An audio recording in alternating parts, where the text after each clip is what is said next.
नमः श्रीयतिराजाय विवेकानन्दसूरये सच्चित्सुखस्वरूपाय स्वामिने तापहारिणे. ಆತ್ಮೀಯ ಭಗವದ್ಭಕ್ತರೇ, ನಮಗೆ ನಿಮಗೆಲ್ಲ ತಿಳಿದಿರುವಂತೆ ಇದೇ ತಿಂಗಳ 23ನೇ ತಾರೀಕು ಜನವರಿ 23ನೇ ತಾರೀಕು ನೇತಾಜಿ ಸುಭಾಷ್ ಚಂದ್ರ ಬೋಸ್ರವರು ಹುಟ್ಟಿದಂತಹ ಪುಣ್ಯ ದಿನ. ಅದರ ಕುರಿತು ನೇತಾಜಿ ಸುಭಾಷ್ ಚಂದ್ರ ಬೋಸ್ರವರು ಸ್ವಾಮಿ ವಿವೇಕಾನಂದರಿಂದ ಹೇಗೆ ಪ್ರಭಾವಿತರಾಗಿದ್ದಾರೆ ಅನ್ನುವಂತಹ ವಿಷಯದ ಕುರಿತು ಆಲೋಚನೆಯನ್ನು, ತಮ್ಮ ವಿಚಾರಗಳನ್ನು ಮಂಡಿಸಿ ಅಂತ ರಾಮಕೃಷ್ಣ ಮಠ ಮಂಗಳೂರಿನ ಅಧ್ಯಕ್ಷರಾಗಿರುವಂತಹ ಪರಮಪೂಜ್ಯರಾದ ಸ್ವಾಮಿ ಜಿತಕಾಮಾಂಜಿ ಮಹಾರಾಜರವರು ಹೇಳಿದ್ದಾರೆ. ಅವರಿಗೆ ಶ್ರದ್ಧಾಪೂರ್ವಕವಾದ ಪ್ರಣಾಮಗಳನ್ನು ಸಮರ್ಪಿಸ್ತಾ ನೇತಾಜಿ ಸುಭಾಷ್ ಚಂದ್ರ ಬೋಸ್ರವರ ಜೀವನದ ಕುರಿತು ಕೆಲವು ಘಟನೆಗಳನ್ನು ನಿಮ್ಮ ಮುಂದೆ ಇಡ್ತೇನೆ. 1897 ವಿಶ್ವ ವಿಜೇತ ವಿವೇಕಾನಂದರು ಭಾರತಕ್ಕೆ ಪಾದಾರ್ಪಣೆ ಮಾಡಿದಂತಹ ಶುಭ ವರ್ಷ ಅದು. ಭರತ ಕುವರನನ್ನು, ಭರತ ಮಾತೆಯ ಹೆಮ್ಮೆಯ ಪುತ್ರನನ್ನು ಸ್ವಾಗತಿಸಲಿಕ್ಕೆ ನೂರಾರು ಜನರು, ಸಾವಿರಾರು ಜನರು, ರಾಜ ಮಹಾರಾಜರಿಂದ ಹಿಡಿದು ದೊಡ್ಡ ದೊಡ್ಡ ಶ್ರೀಮಂತರಿಂದ ಹಿಡಿದು ಸಾಮಾನ್ಯ ಜನರಿಂದ ಹಿಡಿದು ನಿರಕ್ಷರ ಕುಕ್ಷಿಗಳು ಅಂತ ಅನಿಸ್ಕೊಂಡಂಥವ್ರು ಎಲ್ಲರೂ ಕೂಡ ಸ್ವಾಮಿ ವಿವೇಕಾನಂದರನ್ನ ಸ್ವಾಗತ ಮಾಡಲಿಕ್ಕೆ ಕಾಯ್ಕೊಂಡಿದ್ರು. ಒಂದೇ ಮಾತಿನಲ್ಲಿ ಹೇಳಬೇಕು ಅಂತಾದರೆ, ಇಡೀ ಭಾರತ ದೇಶವೇ ಭರತ ಮಾತೆಯ ಹೆಮ್ಮೆಯ ಪುತ್ರನಾದ ವಿಶ್ವ ವಿಜೇತ ವೀರ ವೇದಾಂತಿ, ವೀರ ಸನ್ಯಾಸಿ ಸ್ವಾಮಿ ವಿವೇಕಾನಂದರನ್ನ ಸ್ವಾಗತ ಮಾಡಲಿಕ್ಕೆ ಕಾಯ್ಕೊಂಡಿತ್ತು. ಅವರು ಮದ್ರಾಸಿಗೆ ಬಂದಾಗ ಅವರ ಉಪನ್ಯಾಸದಲ್ಲಿ ಭಾರತದ ಕುರಿತು ಉಪನ್ಯಾಸವನ್ನು ಮಾಡ್ತಿರುವಂತಹ ಸಮಯದಲ್ಲಿ ಅವರು ಹೇಳ್ತಾರೆ, ನಮ್ಮ ಭಾರತೀಯರಿಗೆಲ್ಲರಿಗೂ ಕೂಡ ಇನ್ನು 50 ವರ್ಷಗಳ ಕಾಲ ನಿಮ್ಮಲ್ಲಿರುವಂಥ ಎಲ್ಲ ದೇವಾನುದೇವತೆಗಳನ್ನು ದಯವಿಟ್ಟು ಬದಿಗಿಟ್ಟು ಬಿಡಿ. ಭರತ ಮಾತೆ, ಭಾರತ ನಿಮ್ಮ ದೇವತೆ ಆಗಬೇಕು, ನಿಮ್ಮ ಆರಾಧ್ಯ ದೈವವಾಗಬೇಕು. ಯಾಕೆ? ಭಾರತದ ಏಳಿಗೆಗೆ ಭರತ ಮಾತೆಯನ್ನು ಮತ್ತೊಮ್ಮೆ ಉಚ್ಚಾಯ ಸ್ಥಿತಿಯಲ್ಲಿ ಸಿಂಹಾಸನದಲ್ಲಿ ಕೂರಿಸಲಿಕ್ಕೆ ನಾವೆಲ್ಲ ಟೊಂಕ ಕಟ್ಟಿ ನಿಂತ್ಕೊಳ್ಬೇಕು ಅನ್ನುವಂತಹ ಕರೆಯನ್ನು ಕೊಡ್ತಾರೆ. ಆ ಕರೆಯಿಂದ ಉತ್ತೇಜನಗೊಂಡಂತಹ ನೂರಾರು ಸಾವಿರಾರು ಜನ ಭಾರತದ ಏಳಿಗಾಗಿ ಶ್ರಮಿಸಿದ್ರು ಅನ್ನುವಂಥ ಮಾತು ನಮಗೆಲ್ಲ ಗೊತ್ತಿದೆ. ಆಶ್ಚರ್ಯವೆಂಬಂತೆ, ಕಾಕತಾಳೀಯ ಎಂಬಂತೆ, ಭಗವಂತನ ಇಚ್ಛೆಯೋ ಎಂಬಂತೆ ಯಾವ ವರ್ಷದಲ್ಲಿ, ಹೆಚ್ಚು ಕಡಿಮೆ ಯಾವ ಸಮಯದಲ್ಲಿ ಸ್ವಾಮಿ ವಿವೇಕಾನಂದರು ಮದ್ರಾಸಿನಲ್ಲಿ ಈ ಕರೆಯನ್ನು ಕೊಡ್ತಾರೋ ಅದೇ ಸಮಯದಲ್ಲಿ ಒರಿಸ್ಸಾದ ಕಟಕ್ನಲ್ಲಿ ಒಬ್ಬ ಬಾಲಕನಿಗೆ ಪ್ರಭಾವತಿ ದೇವಿ ಜನ್ಮವನ್ನು ಕೊಡ್ತಾಳೆ. ಆ ಮಹಾನ್ ಚೇತನವೇ ಮುಂದೆ ನಾವು ನೇತಾಜಿ ಸುಭಾಷ್ ಚಂದ್ರ ಬೋಸ್ ಅಂತ ಕರೆದಿದ್ದು. ಸಿಂಹ ಸದೃಶವಾಣಿಯ ಸ್ವಾಮಿ ವಿವೇಕಾನಂದರ ಸಿಂಹ ಸದೃಶವಾಣಿಯನ್ನು ಕೇಳಿ ಅದಕ್ಕೆ ಉತ್ತರವೆಂಬಂತೆ ಈ ಧರೆಗೆ ಇಳಿದು ಬಂದಂತಹ ಸುಭಾಷರು ತಮ್ಮ ಜೀವನವನ್ನು ಸ್ವಾಮಿ ವಿವೇಕಾನಂದರ ಜೀವನದ ಆದರ್ಶಗಳಿಗೆ ತಕ್ಕಂತೆ ಅವರು ರೂಪಿಸ್ಕೊಳ್ತಾರೆ. ಬರೀ ಸ್ವಾಮಿ ವಿವೇಕಾನಂದರ ಜೀವನ ಆದರ್ಶಗಳಿಂದ ಅಷ್ಟೇ ಪ್ರಭಾವಿತರಾಗಿರಲಿಲ್ಲ. ಸುಭಾಷ್ ಚಂದ್ರ ಬೋಸರು ಶ್ರೀರಾಮಕೃಷ್ಣರ ಮತ್ತು ಸ್ವಾಮಿ ವಿವೇಕಾನಂದರ ಜೀವನ ಆದರ್ಶ ಉಪದೇಶಗಳಿಂದ ಪ್ರಭಾವಿತರಾಗಿದ್ದರು ಅಂತ ನಾವು ಸ್ಪಷ್ಟವಾಗಿ ಅರ್ಥ ಮಾಡ್ಕೋಬೇಕು. ಬಹಳಷ್ಟು ಜನರಿಗೆ ಶ್ರೀರಾಮಕೃಷ್ಣನಿಂದಲೂ ಕೂಡ ಸುಭಾಷ್ ಚಂದ್ರ ಬೋಸರು ಪ್ರಭಾವಿತರಾಗಿದ್ದರು ಅಂತ ಗೊತ್ತಿಲ್ಲ. ಸ್ವಾಮಿ ವಿವೇಕಾನಂದ ಅಂತ ಮಾತ್ರ ಕೆಲವರು ತಿಳ್ಕೊಂಡಿದ್ದಾರೆ. ಸುಮಾರು 15 ವರ್ಷ ಅಷ್ಟೊತ್ತಿಗಾಗಲೇ ಸ್ವಾಮಿ ವಿವೇಕಾನಂದ 1902ರಲ್ಲಿ ಮಹಾಸಮಾಧಿಯನ್ನು ಹೊಂದಿದ್ದಾರೆ. 1912ರ ಸಮಯ ನಾನು ಹೇಳ್ತಾ ಇರೋದೀಗ. ಸುಭಾಷ್ ಚಂದ್ರ ಬೋಸರಿಗೆ 15 ವರ್ಷ ಅಂದರೆ ಈಗಿನ ಪ್ರಾಯಶಃ 9ನೇ ಕ್ಲಾಸ್ 10ನೇ ಕ್ಲಾಸ್ ಮಕ್ಕಳು. 9ನೇ ಕ್ಲಾಸ್ 10ನೇ ಕ್ಲಾಸ್ ಮಕ್ಕಳು ನಾವೆಲ್ಲ ಆಗಿದ್ದಾಗ ಏನು ಯೋಚನೆ ಮಾಡಿರ್ತೇವೆ? ನನಗೆ ನಮ್ಮ ತಂದೆ ಒಂದು ಸೈಕಲ್ ಕೊಡಿಸಿದ್ರೆ ಚೆನ್ನಾಗಿರುತ್ತೆ, ಈಗಿನ ಕಾಲದ ಮಕ್ಕಳಾದರೆ ಮೊಬೈಲ್ ಕೊಡಿಸಿದ್ರೆ ಚೆನ್ನಾಗಿರುತ್ತೆ, ಕಷ್ಟಪಟ್ಟು ಎಕ್ಸಾಮಲ್ಲಿ ನಾನು ಪಾಸ್ ಆಗಿಬಿಟ್ರೆ ಸಾಕಪ್ಪ, SLC first class first rank distinction pass ಆಗಿಬಿಟ್ರೆ ಸಾಕು, ಮುಂದೆ ಒಳ್ಳೆ ಕೋರ್ಸ್ ತೊಗೊಳ್ಳೋಣ, ಈ ರೀತಿಯಾದಂಥ ಸಣ್ಣ ಪುಟ್ಟ ಗುರಿಗಳನ್ನು, ಸಣ್ಣ ಪುಟ್ಟ ಆಲೋಚನೆಗಳನ್ನು, ಸಣ್ಣ ಪುಟ್ಟ ಆಸೆ ಆಕಾಂಕ್ಷೆಗಳನ್ನು ನಾವೆಲ್ಲ ಇಟ್ಕೊಂಡಿರ್ತೀವಿ. ಆದರೆ 15 ವರ್ಷದ ತರುಣನಾದ ಸುಭಾಷ್ ಚಂದ್ರ ಬೋಸನ್ನು ಆಲೋಚನೆ ಮಾಡ್ತಿದ್ದಂತಹ ವೈಖರಿ ನೋಡಿದ್ರೆ ನಮಗೆಲ್ಲ ಆಶ್ಚರ್ಯವಾಗುತ್ತೆ.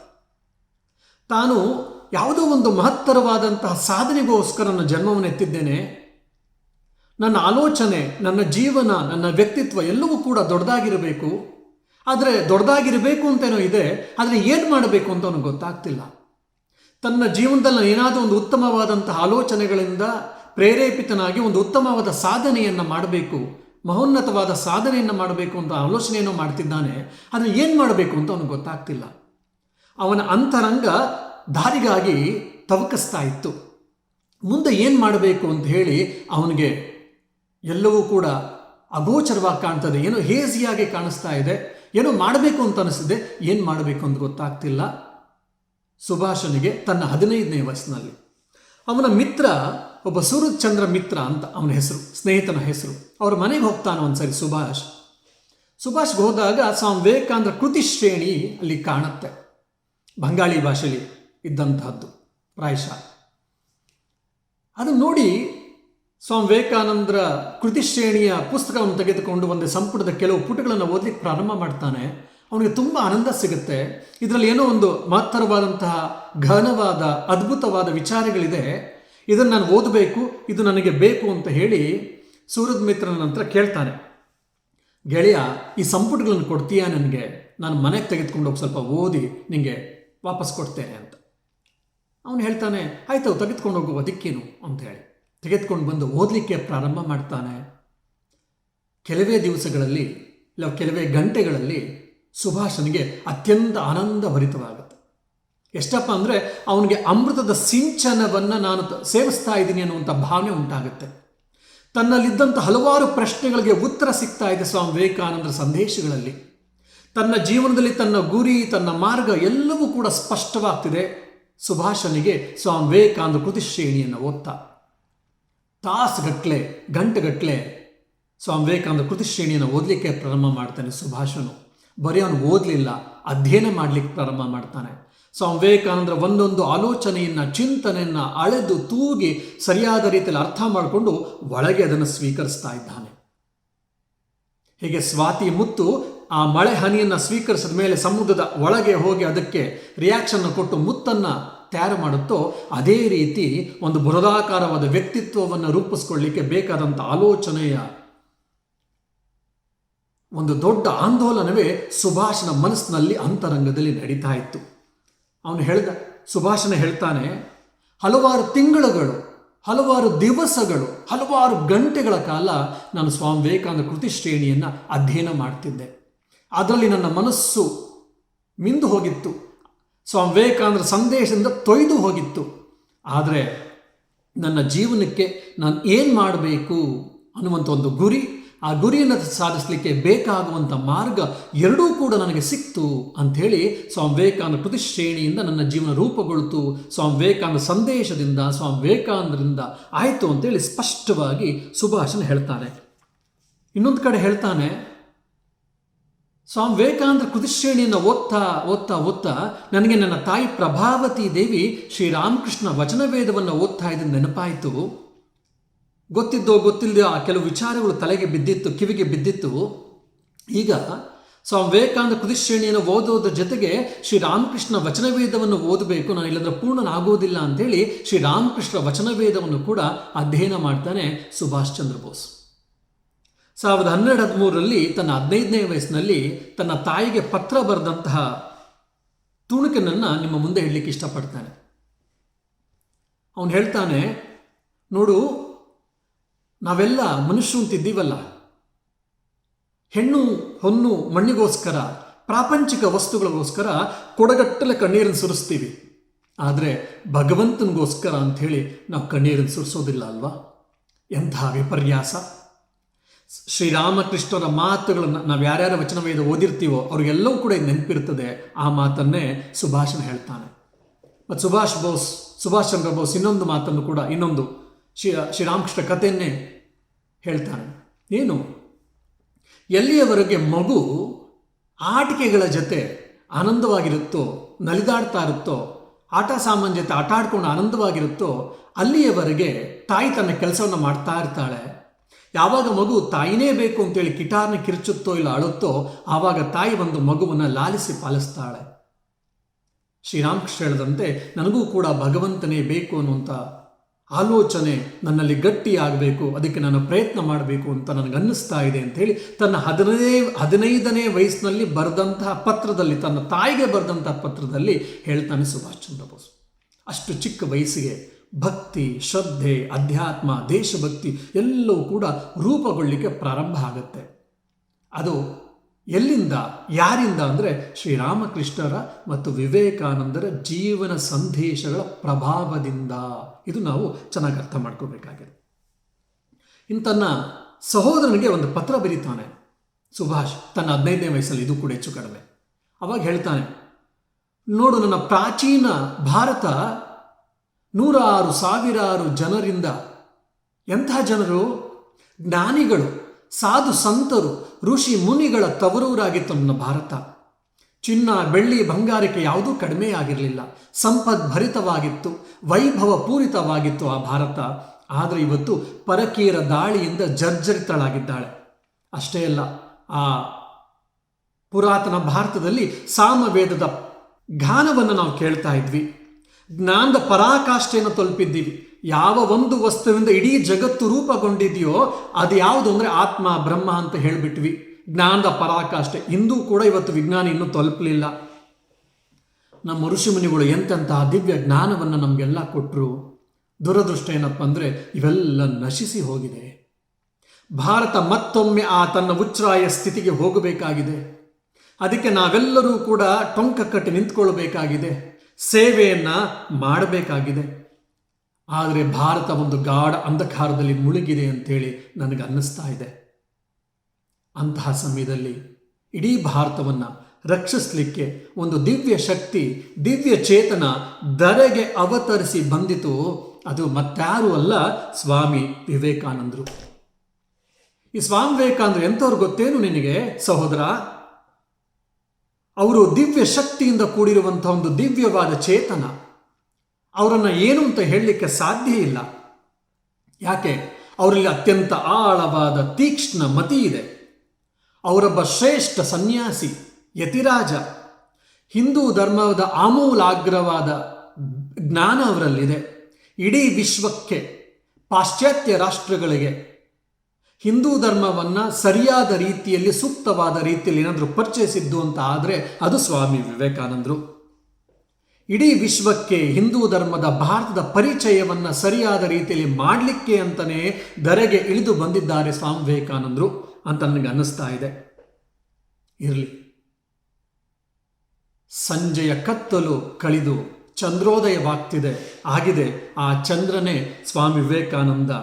ಹಾಗಾಗಿ ಭಾರತಕ್ಕೊಂದು ಉಜ್ವಲವಾದ ಭವಿಷ್ಯ ಕಾಯ್ತಾ ಇದೆ. ಯಾಕೆ? ಸ್ವಾಮಿ ವಿವೇಕಾನಂದರ ಅವತರಣ ಆಗಿದೆ ಅಂತೇಳಿ ಸುಭಾಷ್ ಚಂದ್ರ ಬೋಸರು ತನ್ನ ಸಹೋದರನಿಗೆ ಬರೆದ ಪತ್ರದಲ್ಲಿ ಸ್ವಾಮಿ ವಿವೇಕಾನಂದರ ಕುರಿತು ಮಾತಾಡ್ತಾರೆ. ತನ್ನ 15ನೇ ವಯಸ್ಸಿನಲ್ಲಿ. ಅಂದರೆ ಎಷ್ಟು ಪ್ರಭಾವ ಅವರ ಮನಸ್ಸಿನ ಮೇಲೆ ಆಗಿತ್ತು ಅಂತ ನಾವಿಲ್ಲಿ ನೋಡ್ಬೋದು. ಬರೀ ಇದು ಕೇವಲ ಮಾತಿಗಷ್ಟೇ ಸೀಮಿತವಾಗಲಿಲ್ಲ, ಆಲೋಚನೆಗಳಿಗಷ್ಟೇ ಸೀಮಿತವಾಗಲಿಲ್ಲ. ಸ್ವಾಮಿ ವಿವೇಕಾನಂದರು ಹೇಳಿದಂತೆ ಯೋಗಗಳನ್ನು ಅಧ್ಯಯನವನ್ನು ಮಾಡಿ, 4 ಯೋಗಗಳ ಅಧ್ಯಯನವನ್ನು ಮಾಡಿ, ಧ್ಯಾನ, ಪ್ರಾರ್ಥನೆ, ಪ್ರಾಣಾಯಾಮ, ಯೋಗಾಸನ, ಬ್ರಹ್ಮಚರ್ಯದ ಕಠಿಣ ಪರಿಪಾಲನೆ ಎಲ್ಲವನ್ನು ಕೂಡ ಪ್ರಾರಂಭ ಮಾಡ್ತಾನೆ ಸುಭಾಷ್ ಚಂದ್ರ ಬೋಸ್ ತನ್ನ ಎಳೆ ವಯಸ್ಸಿನಲ್ಲೇ. ಇಷ್ಟೇ ಅಲ್ಲದೆ ಬಲರಾಮ್ ಬೋಸ್, ಶ್ರೀರಾಮಕೃಷ್ಣರ ಗೃಹಸ್ಥ ಭಕ್ತ ಬಲರಾಮ್ ಬೋಸ್ ಅಂತ ನಾವೆಲ್ಲ ಕೇಳಿದ್ವಿ. ಆ ಬಲರಾಮ್ ಬೋಸುವಿನ ಸಂಬಂಧಿಕರಾದ ಬಾಬು ಹರಿ ಬಲ್ಲವ ಬೋಸ್ ಅನ್ನುವಂಥವ್ರು ಕಟಕ್ನಲ್ಲೇ ಇದ್ದರು. ಇಲ್ಲಿ ರಾಮಕೃಷ್ಣ ಮಠದ ಸನ್ಯಾಸಿಗಳು ಹಲವಾರು ಜನ ಬರ್ತಾ ಇದ್ರು ಆಗಿಂದಾಗಲೇ. ಯಾವಾಗ ಬರ್ತಾ ಇದ್ರು ಅಂತ ಗೊತ್ತಾದಾಗ ಈ ಎಳೆ ವಯಸ್ಸಿನ ಬಾಲಕ, ತರುಣ ಸುಭಾಷನು ಅಲ್ಲಿ ಹೋಗಿ ಆ ಸತ್ಸಂಗಗಳಲ್ಲಿ ಪಾಲ್ಗೊಳ್ತಾ ಇದ್ದ.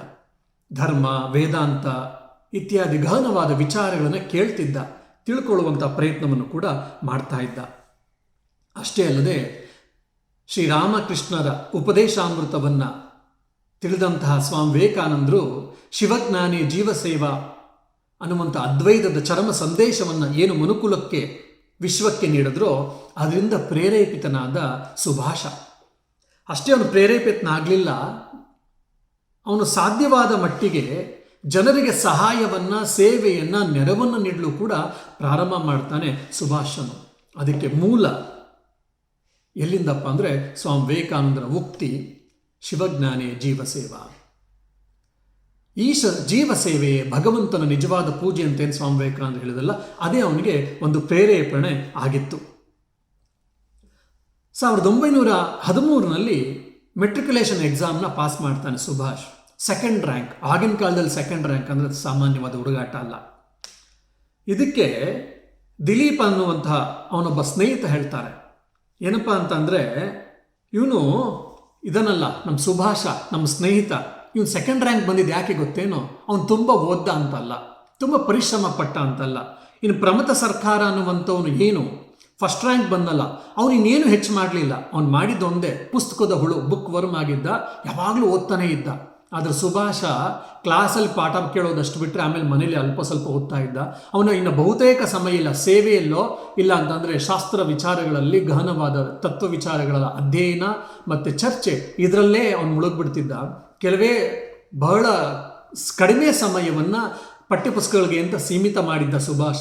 ಆದರೂ ಕೂಡ ಅದರಲ್ಲೇ ಅವನು ದ್ವಿತೀಯ ಸ್ಥಾನವನ್ನು, ಸೆಕೆಂಡ್ ರ್ಯಾಂಕನ್ನು ಪಡ್ಕೊಂಡ ಅಂದರೆ ಅವನ ಬುದ್ಧಿ ಮತ್ತೆ ಇನ್ನೆಷ್ಟಿತ್ತು. ಇನ್ನೊಂದು ಸ್ವಲ್ಪ ಏನಾದರೂ ಓದ್ಬಿಟ್ಟಿದ್ರೆ, ಪ್ರಾಯಶಃ ಇನ್ನೊಂದು ಸ್ವಲ್ಪ ಸಮಯವನ್ನು ವಿನಿಯೋಗಿಸ್ಬಿಟ್ಟಿದ್ರೆ ಅವನ ಪ್ರಥಮ ಸ್ಥಾನ ಗಳಿಸೋದ್ರಲ್ಲಿ ಯಾವುದೇ ಸಂದೇಹ ಇಲ್ಲ ಅಂಥೇಳಿ ತನ್ನ ಸ್ನೇಹಿತನಾದ ದಿಲೀಪ್ ಕುಮಾರ ಸುಭಾಷನ ಕುರಿತು ತನ್ನ ಸ್ಮೃತಿಯಲ್ಲಿ ಹೇಳ್ತಾರೆ, ರೆಮಿನಿಸೆನ್ಸಸ್ಸಲ್ಲಿ. ಅಂದರೆ ಎಂತಹ ತೀಕ್ಷ್ಣ ಮತಿ ಆಗಿದ್ರು ಸುಭಾಷ್ ಚಂದ್ರರು ಅಂತ ನಮಗೆ ಇದರಿಂದ ಗೊತ್ತಾಗತ್ತೆ.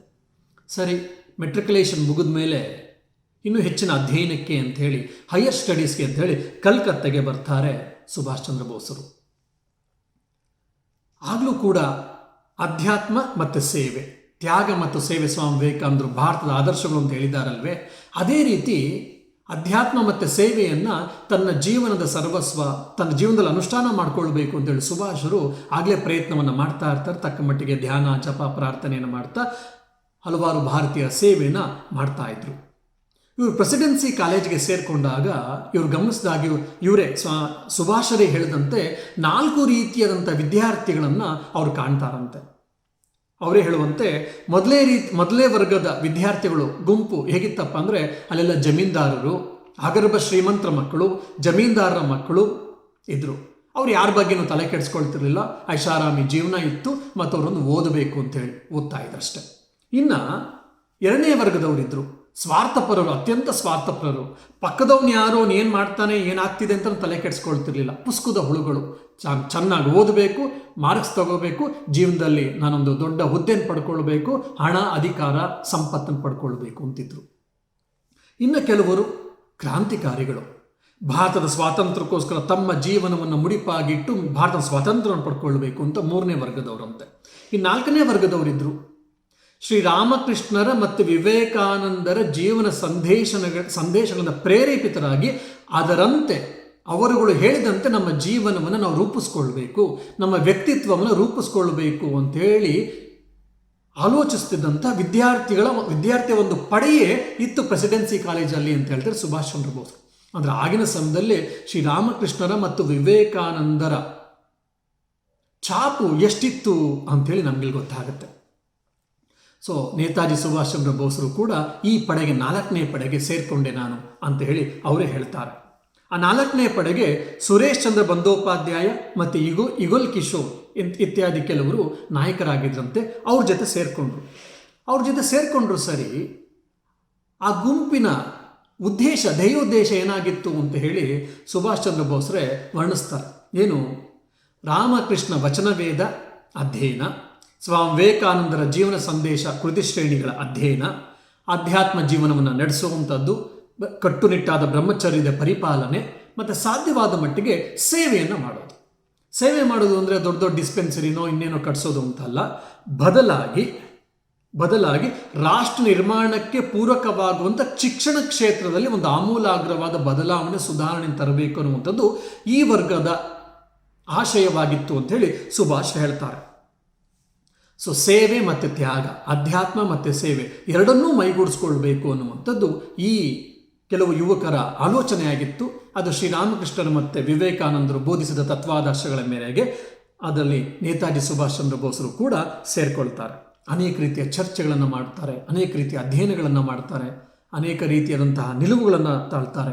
ಅಷ್ಟೇ ಅಲ್ಲದೆ ಇವ್ರದ್ದು ಇನ್ನೊಂದಿತ್ತಂತೆ, ಈ ಗುಂಪಿನ ಯುವಕರ ತಂಡದ ಆಲೋಚನೆ ಏನಪ್ಪ ಅಂದರೆ, ಅವರು ತೀರ್ಥ ಸ್ಥಾನಗಳಿಗೆ ಹೋಗುವಂಥದ್ದು, ತೀರ್ಥ ಸ್ಥಳಗಳಿಗೆ ಭೇಟಿಯನ್ನು ಕೊಡೋದು, ಮಠಮಾನ್ಯಗಳಿಗೆ ಹೋಗುವಂಥದ್ದು, ಅಧ್ಯಾತ್ಮ ಕೇಂದ್ರಗಳಿಗೆ ಹೋಗಿ ಅಧ್ಯಾತ್ಮವನ್ನು ತಿಳ್ಕೊಳ್ಳುವಂಥದ್ದು ಅಂತ. ಹಾಗಾಗಿ ಹಲವಾರು ತೀರ್ಥ ಸ್ಥಾನಗಳಾದಂಥ ಬನಾರಸ್, ಅಯೋಧ್ಯೆ, ಬೃಂದಾವನ ಇತ್ಯಾದಿಗಳಿಗೆಲ್ಲ ಹೋಗ್ತಾರೆ. ಅದಲ್ಲದೆ ಶಾಂತಿನಿಕೇತನ, ಬೇಲೂರು ಮಠ ಈ ರೀತಿಯಾದಂಥ ಹಲವಾರು ಧಾರ್ಮಿಕ ಶ್ರದ್ಧಾ ಕೇಂದ್ರಗಳಿಗೆ, ಆಧ್ಯಾತ್ಮಿಕ ಶ್ರದ್ಧಾ ಕೇಂದ್ರಗಳಿಗೂ ಕೂಡ ಹೋಗಿ ಅಧ್ಯಾತ್ಮವನ್ನು ತಿಳ್ಕೊಳ್ಳುವಂತಹ, ಸಾಧು ಸಂತರ ಮೂಲಕ ಅಧ್ಯಾತ್ಮವನ್ನು ತಿಳ್ಕೊಳ್ಳುವಂತಹ ಆಲೋಚನೆಯನ್ನು ಪ್ರಯತ್ನವನ್ನು ಕೂಡ ಇವರೆಲ್ಲ ಮಾಡಿದ್ರು ಅಂಥೇಳಿ ನಾವು ಸುಭಾಷ್ರ ಜೀವನವನ್ನು ಆಳವಾಗಿ ಅಧ್ಯಯನ ಮಾಡಿದಾಗ ನಮಗೆ ಸಿಗುತ್ತೆ. ಮತ್ತು ನಾನು ಆಗಲೇ ಹೇಳಿದೆ, ಸುಭಾಷ್ ಬರೀ ಆಲೋಚನೆಯಲ್ಲಿ, ಬರೀ ಮಾತಿನಲ್ಲೇ ಅವನ ಜೀವನವನ್ನು ಅವನು ನಿಲ್ಲಿಸ್ತಿರ್ಲಿಲ್ಲ. ಅವನೇನು ಆಲೋಚನೆ ಮಾಡ್ತಾನೋ ಅದನ್ನು ಜೀವನದಲ್ಲಿ ಕಾರ್ಯರೂಪಕ್ಕೂ ಕೂಡ ತರುವಂಥ ಪ್ರಯತ್ನವನ್ನು ಮಾಡ್ತಾ ಇದ್ದ. ಅದೇ ರೀತಿ ಸೇವೆಯನ್ನು ಮಾಡಬೇಕು ಅಂತ ಹೇಳಿ ಅನಾಥ ಭಂಡಾರ್ ಅನ್ನುವಂತಹ ಕಲ್ಕತ್ತೆಯಲ್ಲಿ ಅನಾಥ ಮಕ್ಕಳಿಗೆ ನಡೆಸ್ತಾ ಇದ್ದಂಥ ಅನಾಥ ಭಂಡಾರ ಅಂತ ಸಂಸ್ಥೆಗೆ ನೆರವು ಕೊಡಬೇಕು, ಅಲ್ಲಿ ಹಣದ ಅವಶ್ಯಕತೆ ಇದೆ, ಸಮಸ್ಯೆ ಇದೆ ಅಂತೇಳಿ ಗೊತ್ತಾದಾಗ ಅವನು ರಜಾ ದಿವಸಗಳಲ್ಲಿ ಬಿಡುವಿನ ಸಮಯದಲ್ಲಿ ಮನೆ ಮನೆಗೆ ಹೋಗಿ ದೇಣಿಗೆಯನ್ನು ಸಂಗ್ರಹ ಮಾಡಿ ಈ ಅನಾಥ ಭಂಡಾರಕ್ಕೆ ಹಣದ ನೆರವನ್ನು ಮತ್ತು ಆಹಾರ ಪದಾರ್ಥಗಳ ನೆರವನ್ನು ನೀಡುವಲ್ಲಿ ಅವನು ತನ್ನ ಅಳಿಲು ಸೇವೆಯನ್ನು ಮಾಡ್ದ ಅಂತ ಹೇಳ್ತಾರೆ.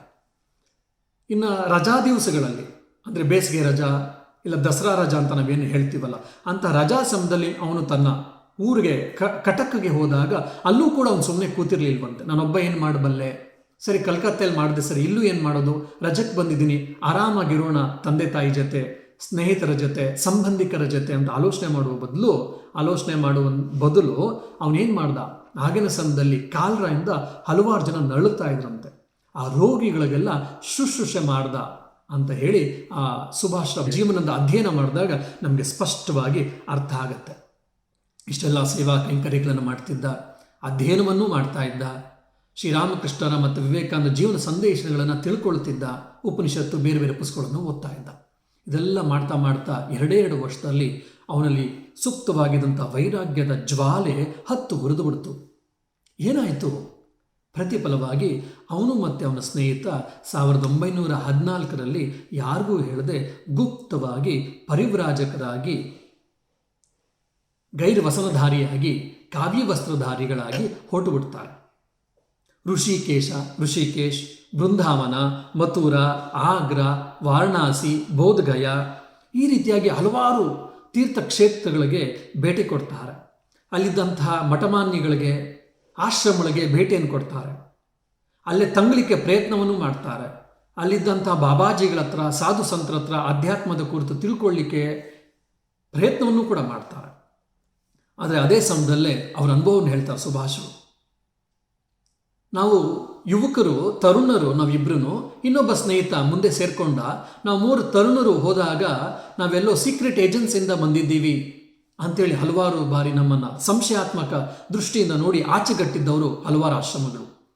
ಇನ್ನು ಕೆಲವು ಆಶ್ರಮಗಳು ಏನೋ ಇವ್ರಿಗೆ ಗತಿ ಇಲ್ಲ ಮನೆಯಿಂದ ಕೇಳದೆ ಓಡಿ ಬಂದಿದ್ದಾರೆ, ಏನೋ ಕಳ್ತನಕ್ಕೆ ಮಾಡ್ಲಿಕ್ಕೆ ಬಂದಿದ್ದಾರೆ ಅಂಥೇಳಿ ನಮ್ಮ ಬಗ್ಗೆ ಸಂಶಯಪಟ್ಟು ಕೂಡ ಕೆಲವರು ಕಳಿಸಿದ್ರು.